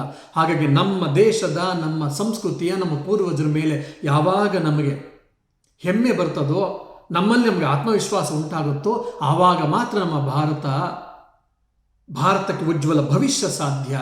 ಭಾರತ ಪ್ರಗತಿ ಸಾಧ್ಯ ಅಂತೇಳಿ ನೇತಾಜಿ ಸುಭಾಷ್ ಚಂದ್ರ ಬೋಸ್ರವರು ಸ್ವಾಮಿ ವಿವೇಕಾನಂದರ ಮಾತನ್ನು ಉದ್ಗರಿಸ್ತಾ ಹೇಳ್ತಾರೆ. ಇದೆಲ್ಲವನ್ನು ನೋಡಿದಾಗ ನಮಗೆ ಸ್ಪಷ್ಟವಾಗುತ್ತೆ ನೇತಾಜಿ ಸುಭಾಷ್ ಚಂದ್ರ ಬೋಸ್ರ ಮೇಲೆ ಸ್ವಾಮಿ ವಿವೇಕಾನಂದರ ಪ್ರಭಾವ ಹೇಗುಂಟಾಗಿತ್ತು ಅಂತ. ಇನ್ನು 1929ರಲ್ಲಿ ರಂಗಪುರದಲ್ಲಿ ನಡೆದಂತಹ ರಾಜಕೀಯ ಸಭೆಯಲ್ಲಿ ಅಧ್ಯಕ್ಷೀಯ ಭಾಷಣವನ್ನು ಮಾಡ್ತಾ ಹೇಳ್ತಾರೆ, ರಾಜಾ ರಾಮಚಂದ್ರ ಮೋಹನ್ ರಾಯ್ ಅವರಿಂದ ವೇದಾಂತದ ಕೆಲವು ತುಣುಕುಗಳು ಇಲ್ಲ ವೇದಾಂತದ ಒಂದು ಆಂದೋಲನ ಪ್ರಾರಂಭ ಆಗಿರ್ಬೋದು, ಒಂದು ನೂತನವಾದಂಥ ಹಿಂದೂ ಧರ್ಮದ ಆಂದೋಲನ ಪ್ರಾರಂಭ ಆಗಿರ್ಬೋದು. ಆದರೆ ಅದು ಸಂಪೂರ್ಣವಾಗಿ ವಿಕಾಸಗೊಂಡು ಅದೊಂದು ಸಂಪೂರ್ಣವಾದಂತಹ ರೂಪ ತೆಗೆದುಕೊಂಡಿದ್ದು ಯಾವಾಗ ಗೊತ್ತೇನು? ಶ್ರೀರಾಮಕೃಷ್ಣರ ಅವತರಣದಿಂದ ಮತ್ತು ಸ್ವಾಮಿ ವಿವೇಕಾನಂದರ ಅವತರಣದಿಂದ. ಇವರಿಬ್ಬರ ಅವತರಣದಿಂದ ವೇದಾಂತದ ಸಂದೇಶ ಮತ್ತು ಹಿಂದೂ ಧರ್ಮದ ಜಾಗೃತಿ ಸಂಪೂರ್ಣವಾಗಿ ಉಂಟಾಯಿತು ಅಂಥೇಳಿ ಕೂಡ ತುಂಬ ಸ್ಪಷ್ಟವಾಗಿ ಮಾತಾಡ್ತಾರೆ. ಅಷ್ಟೇ ಅಲ್ಲದೆ ಶ್ರೀರಾಮಕೃಷ್ಣರು ವಿವಿಧ ಧರ್ಮಗಳು, ವಿವಿಧ ಮತಗಳು, ವಿವಿಧ ಪಂಥಗಳು ಒಂದೇ ಸತ್ಯಕ್ಕೆ ಹೋಗುವಂತಹ ವಿವಿಧ ದಾರಿಗಳು ಅಂತ ಹೇಳಿದ್ರೆ ಸ್ವಾಮಿ ವಿವೇಕಾನಂದ ಅದನ್ನೂ ಹೇಳ್ತಾ ಧರ್ಮ, ಕರ್ಮ, ವಿಜ್ಞಾನ ಎಲ್ಲವನ್ನೂ ಕೂಡ ಹೇಗೆ ಸಮನ್ವಯ ಮಾಡ್ಕೊಂಡು ಹೋಗ್ಬೋದು, secular and spiritual how it can be synthesised ಅನ್ನುವಂಥದ್ದನ್ನು ನಮಗೆ ಅದ್ಭುತವಾಗಿ ತಿಳಿಸ್ಕೊಟ್ಟಿದ್ದಾರೆ. ನಾವು ಅದನ್ನು ಅರ್ಥ ಮಾಡ್ಕೊಳ್ಬೇಕಷ್ಟೇ. ಅರ್ಥ ಮಾಡಿಕೊಂಡು ನಾವು ಆಲೋಚನೆ ಮಾಡಿ ಅರ್ಥ ಮಾಡ್ಕೊಂಡು ಜೀವನದಲ್ಲಿ ಅನುಷ್ಠಾನ ಮಾಡ್ಕೊಂಡ್ವಿ ಅಂದರೆ ನಾವು ಉತ್ತಮರಾಗ್ತೇವೆ. ನಮ್ಮ ದೇಶ ಸುಭದ್ರವಾದ ಸುವ್ಯವಸ್ಥಿತವಾದ ದೇಶ ಆಗುತ್ತೆ ಮತ್ತು ಮುಂದೆ ಪ್ರಗತಿಯನ್ನು ಕಾಣುತ್ತೆ ಅಂತೇಳಿ ಸ್ವಾಮಿ ವಿವೇಕಾನಂದರ ಮತ್ತು ಶ್ರೀರಾಮಕೃಷ್ಣರ ಸಂದೇಶವನ್ನು ಕೂಡ ಸ್ಪಷ್ಟವಾಗಿ ಹೇಳೋದನ್ನು ಕಾಣ್ತೇವೆ. ಇನ್ನು 1931 ಕಲ್ಕತ್ತೆ ಮೇಯರ್ ಆಗಿರ್ತಾರೆ. ಆ ಸಮಯದಲ್ಲಿ ಬೇಲೂರು ಮಠದ ಆಮಂತ್ರಣದ ಮೇಲೆ ಅಧ್ಯಕ್ಷೀಯ ಭಾಷಣವನ್ನು ಮಾಡೋ ಸಮಯದಲ್ಲಿ ಅವ್ರು ಹೇಳ್ತಾರೆ, ನೀವುಗಳು ಎಷ್ಟು ಜನ ಓದಿದ್ದೀರೋ ನನಗೆ ಗೊತ್ತಿಲ್ಲ ವಿವೇಕಾನಂದರ ಬಗ್ಗೆ, ಶ್ರೀರಾಮಕೃಷ್ಣ ಬಗ್ಗೆ, ಆದರೆ ನಾನು ಮತ್ತು ನನ್ನ ಸಮಯದ ಯುವಕರು ಎಲ್ಲರೂ ಕೂಡ ಶ್ರೀರಾಮಕೃಷ್ಣರ ಮತ್ತು ಸ್ವಾಮಿ ವಿವೇಕಾನಂದರ ಜೀವನ ಸಂದೇಶಗಳಿಂದ ನಾವೆಲ್ಲರೂ ಕೂಡ ಪ್ರಭಾವಿತರಾಗಿದ್ದೇವೆ. ಇವರಿಬ್ಬರೂ ಹೇಳಿರುವಂತಹ ಸರ್ವಧರ್ಮ ಸಮನ್ವಯ ಮತ್ತು ಅತ್ಯಂತ ಗಹನವಾದ ಪ್ರಾಯೋಗಿಕವಾದಂಥ ವೇದಾಂತ ತತ್ವಗಳಿಂದ ನಮ್ಮ ಜೀವನ ರೂಪುಗೊಂಡಿದೆ. ನಾವು ಭಾರತೀಯರು ಇವುಗಳನ್ನು ಸ್ವೀಕರಿಸ್ತಾ ಇದ್ದರೆ ನಮಗೆ ಬೆಳವಣಿಗೆ, ವಿಕಾಸ ಉಂಟಾಗುವುದಿಲ್ಲ ಅಂತ ಹೇಳಿ ಅರ್ಥ ಮಾಡ್ಕೊಳ್ಳಿ ಅಂಥೇಳಿ ಸ್ವಾಮಿ ವಿವೇಕಾನಂದರ ಮತ್ತು ಶ್ರೀರಾಮಕೃಷ್ಣರ ಸಂದೇಶನದ ಮಹತ್ವವನ್ನು ಬೇಲೂರು ಮಠದ ಉಪನ್ಯಾಸದಲ್ಲಿ ಕೊಟ್ಟಂಥ ಸಮಯದಲ್ಲಿ ಹೇಳ್ತಾರೆ. 1936ರಲ್ಲಿ ಭಗವಾನ್ ಶ್ರೀರಾಮಕೃಷ್ಣರ ಜನ್ಮ ಶತಾಬ್ದಿ ಉತ್ಸವ ನಡೀತದೆ, ಸೆಂಟಿನರಿ ನಡೀತದೆ. ಅಂಥ ಸಮಯದಲ್ಲಿ ಉದ್ಬೋಧನ್ ಅಂದರೆ ಬಂಗಾಳಿ ಪತ್ರಿಕೆ, ಆ ಪತ್ರಿಕೆಗೆ ಶ್ರೀರಾಮಕೃಷ್ಣರ ಕುರಿತು ಒಂದು ಲೇಖನ ಬರೆದುಕೊಡಿ ಅಂತೇಳಿ ಆಗಿನ ಸಂಪಾದಕ ಸ್ವಾಮೀಜಿ ಅವ್ರಿಗೊಂದು ಪತ್ರ ಬರೆದಿರ್ತಾರೆ. ಆ ಪತ್ರಕ್ಕೆ ಉತ್ತರದಲ್ಲಿ ಬರೀತಾರೆ ಹೀಗೆ ಸುಭಾಷರು, ಅದರ ತುಣುಕನ್ನು ಮಾತ್ರ ಹೇಳ್ತೀನಿ ನಿಮಗೆ. ಶ್ರೀರಾಮಕೃಷ್ಣರ ಕುರಿತು ನನಗೆ ಬರೆಯಲು ಧೈರ್ಯ ಸಾಕಾಗ್ತಿಲ್ಲ. ಯಾಕೆ? ಅವರು ಸಮುದ್ರದಂತೆ. ಅವರು ನಾನು ಎಷ್ಟೇ ಅರ್ಥ ಮಾಡ್ಕೊಂಡಿದ್ದೀನಿ ಅಂತಂದ್ರೂ ಕೂಡ ಅವರನ್ನು ಅರ್ಥ ಮಾಡ್ಕೊಳ್ಳೋಕ್ಕೆ ಸಾಧ್ಯ ಅಂತ ಅನ್ನಿಸ್ತಾ ಇಲ್ಲ. ಹಾಗಾಗಿ ಅವ್ರ ಬಗ್ಗೆ ಬರೀಲಿಕ್ಕೆ ನನಗೆ ಧೈರ್ಯ ಸಾಕಾಗ್ತಿಲ್ಲ.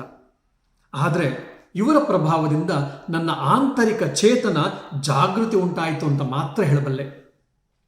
ನಿವೇದಿತಾ ಹೇಳಿದಂತೆ ಭಗವಾನ್ ಶ್ರೀರಾಮಕೃಷ್ಣರು ಮತ್ತು ಸ್ವಾಮಿ ವಿವೇಕಾನಂದರು ಒಂದೇ ಸತ್ಯದ ಎರಡು ಮುಖಗಳು ಅಂಥೇಳಿ ನನ್ನ ಅಭಿಪ್ರಾಯ.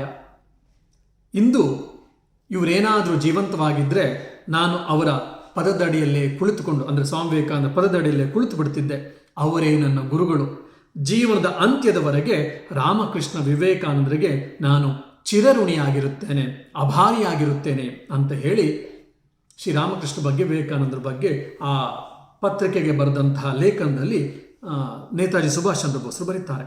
ಮತ್ತು Ramakrishna mission students home, Deoghar students home ಇರ್ಬೋದು, ಈ ರೀತಿಯ ಮತ್ತು ರಾಮಕೃಷ್ಣ ಮಿಷನ್ ಸೇವಾ ಪ್ರತಿಷ್ಠಾನ ಆಗಿರ್ಬೋದು, ಇದೆಲ್ಲ ಹಲವಾರು ನಮ್ಮ ರಾಮಕೃಷ್ಣ ಮಠದ ಶಾಖಾ ಕೇಂದ್ರಗಳಿಗೆ ಭೇಟಿಯನ್ನಿತ್ತು ಪ್ರಶಂಸೆಯನ್ನು, ಅಲ್ಲಿನ ಸೇವಾ ಕೈಂಕರ್ಯಗಳನ್ನು ಪ್ರಶಂಸಿಸಿರ್ತಾರೆ.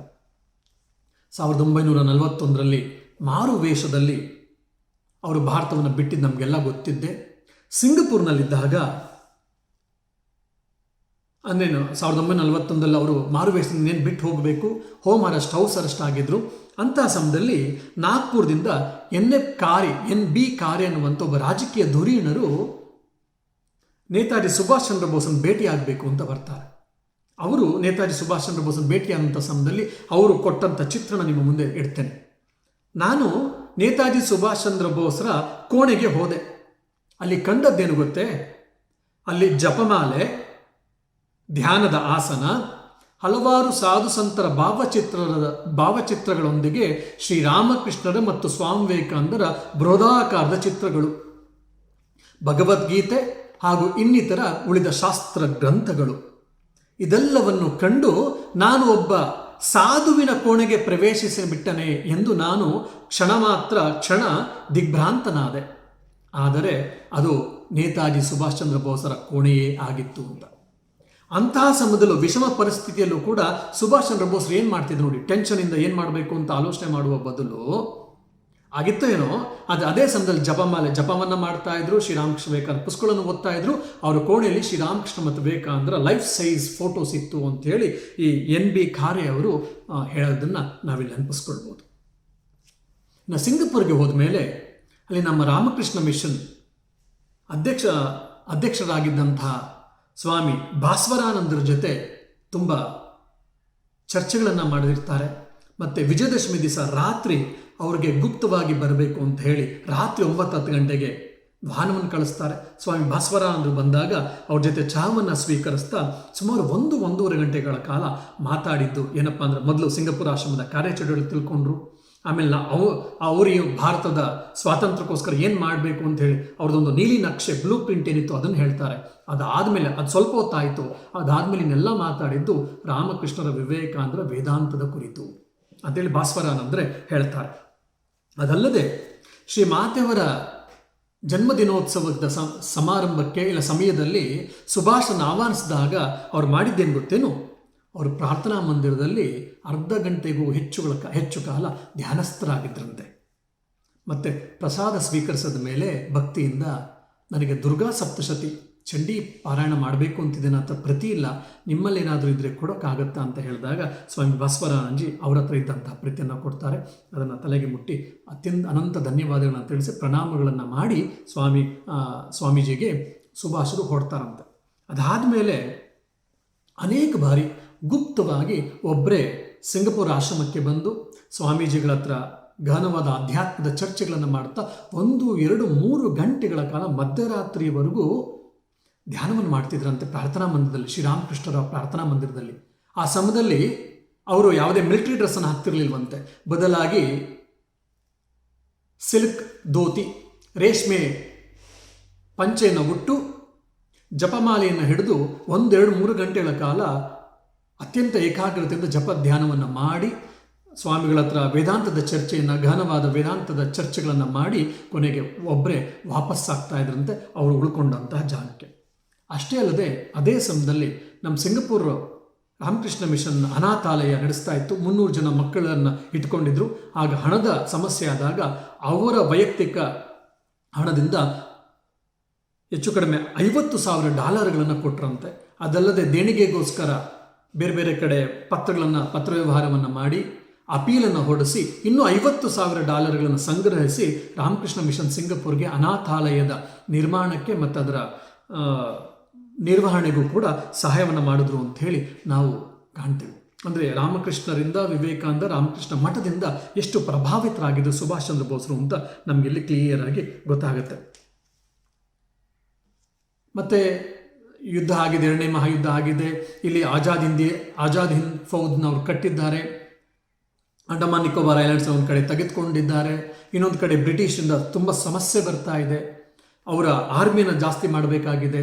ಹಲವಾರು ರೀತಿಯಾದಂತಹ ರಾಜಕೀಯ ಸಮಸ್ಯೆಗಳು, ಬೇರೆ ಬೇರೆ ರೀತಿಯ ಸಮಸ್ಯೆಗಳು. ಆ ಸಮಯದಲ್ಲಿ ಸಾಮಾನ್ಯ ನಾವು ಏನು ಎಕ್ಸ್ಪೆಕ್ಟ್ ಮಾಡ್ತೀವಿ, ಅವ್ರು ತುಂಬ ಟೆನ್ಷನ್ ಆಗಿದ್ರು ಅನಿಸುತ್ತೆ, ನಿದ್ದೆ ಬರ್ತಿರ್ಲಿಲ್ಲ ಅನಿಸುತ್ತೆ, ಅವ್ರ ಆರೋಗ್ಯ ಹೇಗಿತ್ತೋ ಏನೋ, ಅವ್ರು ಸ್ಟ್ರೆಸ್ಫುಲ್ ಆಗಿದ್ರು ಅನಿಸುತ್ತೆ. ಈ ರೀತಿಯಾದ ಆಲೋಚನೆ ನಮಗೆ ಬರ್ಬೋದು. ಆದರೆ ಸುಭಾಷ್ರ ಜೊತೆ ಇದ್ದಂತಹ ನೇತಾಜಿ ಸುಭಾಷ್ ಚಂದ್ರ ಬೋಸ್ರವ್ರ ಜೊತೆ ಇದ್ದಂತಹ ವ್ಯಕ್ತಿಗಳು ಕೊಡುವಂಥ ಚಿತ್ರಣ ಹೇಗಿದೆ ನೋಡಿ. ಅಂತಹ ಸಮಯದಲ್ಲೂ ಕೂಡ ನೇತಾಜಿ ಸುಭಾಷ್ ಚಂದ್ರ ಬೋಸ್ರು 2-3 ಗಂಟೆಗಳ ಕಾಲ ಧ್ಯಾನವನ್ನು ಮಾಡ್ತಾ ಇದ್ರು. ವಿಶೇಷವಾಗಿ ಅವ್ರಿಗೇನಾದರೂ ಒಂದು ಸಂಶಯ ಇದ್ದಾಗ ರಾಮಕೃಷ್ಣ ಮಠಕ್ಕೆ ಹೋಗಿ ಪ್ರಾರ್ಥನಾ ಮಂದಿರದಲ್ಲಿ ಕೂತು ಬಿಡ್ತಾ ಇದ್ರು. ಆ ಧ್ಯಾನಕ್ಕೆ ಕೂತಾಗ ಅವರಿಗೆ ಉತ್ತರಗಳು ಸಿಗ್ತಾ ಇತ್ತು. ಮುಂದೆ ಅಂದರೆ ಪ್ರತಿಯೊಂದು ಅವರ ಹೆಜ್ಜೆ ಹೆಜ್ಜೆಗೂ ಭಗವಂತನ ಮಾರ್ಗದರ್ಶನಕ್ಕಾಗಿ ಅವರು ಅಪೇಕ್ಷೆಯನ್ನು ಮಾಡ್ತಾ ಇದ್ರು. ಹಾಗಾಗಿ ಅವರ ಆರಾಧ್ಯ ದೇವನಾದ ಶ್ರೀರಾಮಕೃಷ್ಣರಿಂದ ಸ್ವಾಮಿ ವಿವೇಕಾನಂದರಿಂದ ಅವರು ಉತ್ತರಗಳನ್ನು ಪಡ್ಕೊಂಡು ಅದರಂತೆ ಮಾರ್ಗದರ್ಶನ ಪಡ್ಕೊಂಡು ಅವರು ಮುಂದುವರಿತಾ ಇದ್ರು. ಹಾಗಾಗಿ ಎಂತಹ ಒಂದು ಕಠಿಣ ಪರಿಸ್ಥಿತಿಯಲ್ಲೂ ಕೂಡ ಅವರ ಮುಖದಲ್ಲಿ ಒಂದು ಪ್ರಸನ್ನತೆ ಕಾಣ್ತಾ ಇತ್ತು. ಅವರ ವ್ಯಕ್ತಿತ್ವ, ಅಯಸ್ಕಾಂತೀಯ ವ್ಯಕ್ತಿತ್ವ, ಪ್ರಬಲವಾದ ಇಚ್ಛಾಶಕ್ತಿ, ಆತ್ಮವಿಶ್ವಾಸ, ಸುಖ ದುಃಖ, ಲಾಭ ನಷ್ಟ, ಯಶಸ್ಸು ಅಪಯಶಸ್ಸು ಎಲ್ಲ ಸಮಯದಲ್ಲೂ ಕೂಡ ಒಂದು ಸಮದರ್ಶಿತ್ವವಾದ ವ್ಯಕ್ತಿತ್ವ ಇವರದ್ದಾಗಿತ್ತು ಅಂಥೇಳಿ ಅವರ ಜೊತೆ ಇದ್ದಂಥವರು ಸುಭಾಷ್ ಚಂದ್ರ ಬೋಸ್ರ ವ್ಯಕ್ತಿತ್ವದ ಕುರಿತು ಅವರು ಚಿತ್ರಣವನ್ನು ಕೊಡ್ತಾರೆ. ಶ್ರೀರಾಮಕೃಷ್ಣ ವಿವೇಕಾನಂದರ ಪ್ರಭಾವದಿಂದ ಅವರ ಆಧ್ಯಾತ್ಮಿಕದ ಜಾಗೃತಿ ಉಂಟಾಗಿದ್ದರಿಂದ ಅವರು ದೇಶ ಸೇವೆಗಾಗಿ ತಮ್ಮನ್ನು ನಿಯೋಜಿಸ್ಕೊಂಡ್ರು, ಸಮರ್ಪಿಸ್ಕೊಂಡ್ರು, ನಿವೇದಿಸ್ಕೊಂಡ್ರು. ಆದರೆ ಅವರಲ್ಲಿ ಮುಖ್ಯವಾಗಿದ್ದಂಥ ಆಧ್ಯಾತ್ಮಿಕತೆ ಹಾಗೆ ಇದ್ದಿದ್ದರಿಂದ ಇದೆಲ್ಲವನ್ನು ಕೂಡ ಅವರು ಹ್ಯಾಂಡಲ್ ಮಾಡಲಿಕ್ಕೆ ಸಾಧ್ಯ ಆಯಿತು. ಇನ್ನು ಅವ್ರ ಜೊತೆ ಇದ್ದಂಥ ಒಬ್ಬ ವೈದ್ಯರು ಹೇಳ್ತಾರೆ, ನಾನು ಸುಭಾಷ್ ಚಂದ್ರ ಬೋಸ್ರವರ ಕೋಣೆಗೆ ಹೋದಾಗ ಅವರ ಹಾಸಿಗೆಯ ಪಕ್ಕದಲ್ಲಿ ಇದ್ದಿದ್ದ ಭಾವಚಿತ್ರ ಯಾರ್ದು ಗೊತ್ತೇನೋ, ಅದು ಸ್ವಾಮಿ ವಿವೇಕಾನಂದರದು. ಯಾಕೆ ಅಂತ ನಾನು ಕೇಳಿದಾಗ ಅವ್ರು ಹೇಳ್ತಾರೆ, ಸ್ವಾಮಿ ವಿವೇಕಾನಂದರು ಒಬ್ಬ ಆಧ್ಯಾತ್ಮಿಕತೆಯ ಮೇರುಕೃತಿ, ಅಪ್ರತಿಮ ದೇಶಭಕ್ತ, ಭಾರತದ ಆಧ್ಯಾತ್ಮಿಕ ಪರಂಪರೆಯನ್ನು ಸರಿಯಾದ ರೀತಿಯಲ್ಲಿ ಅರಿತು ಪಾಶ್ಚಾತ್ಯರಿಗೆ ಸೂಕ್ತವಾದ ರೀತಿಯಲ್ಲಿ ತಿಳಿಸಿಕೊಟ್ಟಂಥ ಒಬ್ಬ ಮಹಾನ್ ಚೇತನ. ಅವರಿಂದ ನಾನು ಸ್ಫೂರ್ತಿ ಪಡೆದಿದ್ದೇನೆ.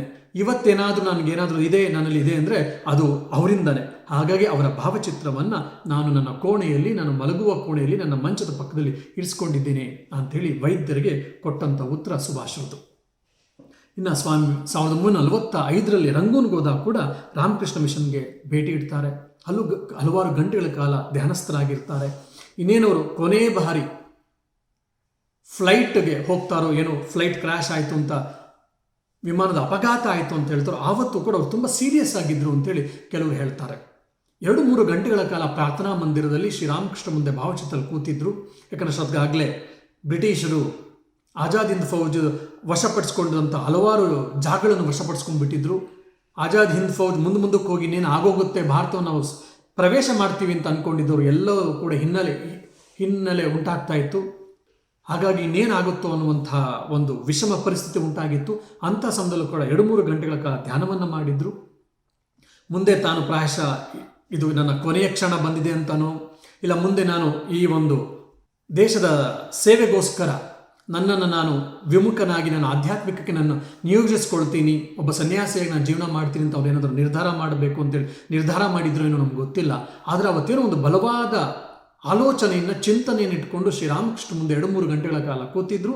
ಆಚೆಗೆ ಬಂದ ಅವ್ರಿಗೊಂದು ಉತ್ತರ ಸಿಕ್ಕಿತ್ತು ಅಂತ ಹೇಳಿ ಹಲವಾರು ಜನ ಮಾತಾಡುವಂಥದ್ದನ್ನು ನಾವು ಸುಭಾಷ್ ಬೋಸ್ರ ಜೀವನದಲ್ಲಿ ಕಾಣ್ಬೋದು. ಮತ್ತು ಇನ್ನೊಂದು ಅದ್ಭುತ ಏನಪ್ಪ ಅಂದರೆ, ಮೋಹಿತ್ ಲಾಲ್ ಮಜುಮ್ದಾರ್ ಅನ್ನುವಂಥವರು ನೇತಾಜಿ ಸುಭಾಷ್ ಚಂದ್ರ ಬೋಸ್ರನ್ನು ಒಂದೇ ಒಂದು ಪದದಲ್ಲಿ, ಇಲ್ಲ 2 ಪದದಲ್ಲಿ ನಮಗೆ ಚಿತ್ರವನ್ನು ಕೊಡ್ತಾರೆ. ಏನಂತ ಗೊತ್ತೇನು? ಅವ್ರು ಯಾರು ಅಂತಂದರೆ, ಅವರು ಸ್ವಾಮಿ ವಿವೇಕಾನಂದರ ಮಾನಸ ಪುತ್ರರು ಅಂತೇಳಿ. ಸ್ವಾಮಿ ವಿವೇಕಾನಂದರ ಮಾನಸ ಪುತ್ರರು ಯಾರಪ್ಪ ಅಂದರೆ ನೇತಾಜಿ ಸುಭಾಷ್ ಚಂದ್ರ ಬೋಸರು ಅಂಥೇಳಿ ಮೋಹಿತ್ ಲಾಲ್ ಮಜುಮ್ದಾರ್ ಅನ್ನುವಂಥವ್ರು ಹೇಳ್ತಾರೆ. ಇದೆಲ್ಲವನ್ನು ಕೊಂಡಾಗ ತ್ಯಾಗ ಮತ್ತು ಸೇವೆ ಮತ್ತು ಆತ್ಮನೋ ಮೋಕ್ಷಾರ್ಥಂ ಜಗದ್ಹಿತಾಯ ಚ ಅನ್ನುವಂಥ ಏನು ನಮ್ಮ ರಾಮಕೃಷ್ಣ ಮಹಾಸಂಘದ ಧ್ಯೇಯವಾಕ್ಯ ಇದೆಯೋ, ವಿವೇಕಾನಂದರು ಹೇಳಿರುವಂಥ ಈ ವಾಕ್ಯವನ್ನು, ಶಿವಜ್ಞಾನಿ ಜೀವಸ್ ಎನ್ನುವಂತಹ ಒಂದು ಅದ್ವೈತದ ಚರಮ ಸಂದೇಶವನ್ನು ನೇತಾಜಿ ಸುಭಾಷ್ ಚಂದ್ರ ಬೋಸರು ತಮ್ಮ ಜೀವನದಲ್ಲಿ ಹೇಗೆ ಅಳವಡಿಸ್ಕೊಂಡಿದ್ರು, ಹಾಗೂ ರಾಮಕೃಷ್ಣ ಮತ್ತು ವಿವೇಕಾನಂದ ಹೇಗೆ ಪ್ರಭಾವಿತರಾಗಿದ್ದರು ಅನ್ನುವಂಥದ್ದನ್ನು ನಮಗೆ ಇಲ್ಲಿ ಕೆಲವು ಘಟನೆಗಳ ಮೂಲಕ ನಿಮ್ಗೆ ಹೇಳುವಂಥ ಒಂದು ಪ್ರಯತ್ನವನ್ನು ಮಾಡಿದ್ದೇನೆ. ಅವರ ಜೀವನ ಅದ್ಭುತವಾದಂತಹ ಒಂದು ಜೀವನ. ಆಳವಾಗಿ ಅಧ್ಯಯನ ಮಾಡಿದಾಗ ಇನ್ನೂ ಹಲವಾರು ವಿಚಾರಗಳು ಸಿಗುತ್ತೆ. ಇನ್ನೂ ಹೆಚ್ಚೆಚ್ಚು ಅಧ್ಯಯನ ಮಾಡಿ ಅವರ ಬಗ್ಗೆ ತಿಳ್ಕೊಳ್ಳೋಣ ಅಂತ ಹೇಳ್ತಾ ಈ ಒಂದು ಅವಕಾಶ ಮಾಡಿಕೊಟ್ಟಿದ್ದಕ್ಕೆ ರಾಮಕೃಷ್ಣ ಮಠಕ್ಕೆ ಹಾಗೂ ಸ್ವಾಮಿ ಚಿತ್ಕಾಮಾಜಿ ಮಹಾರಾಜ್ ಅವರಿಗೆ ಅತ್ಯಂತ ಶ್ರದ್ಧಾಪೂರ್ವಕ ಪ್ರಣಾಮ ಸಲ್ಲಿಸ್ತಾ ನನ್ನ ಮಾತಿಗೆ ವಿರಮಿಸ್ತೇನೆ. ಜೈ ರಾಮಕೃಷ್ಣ, ಜೈ ಹಿಂದ್.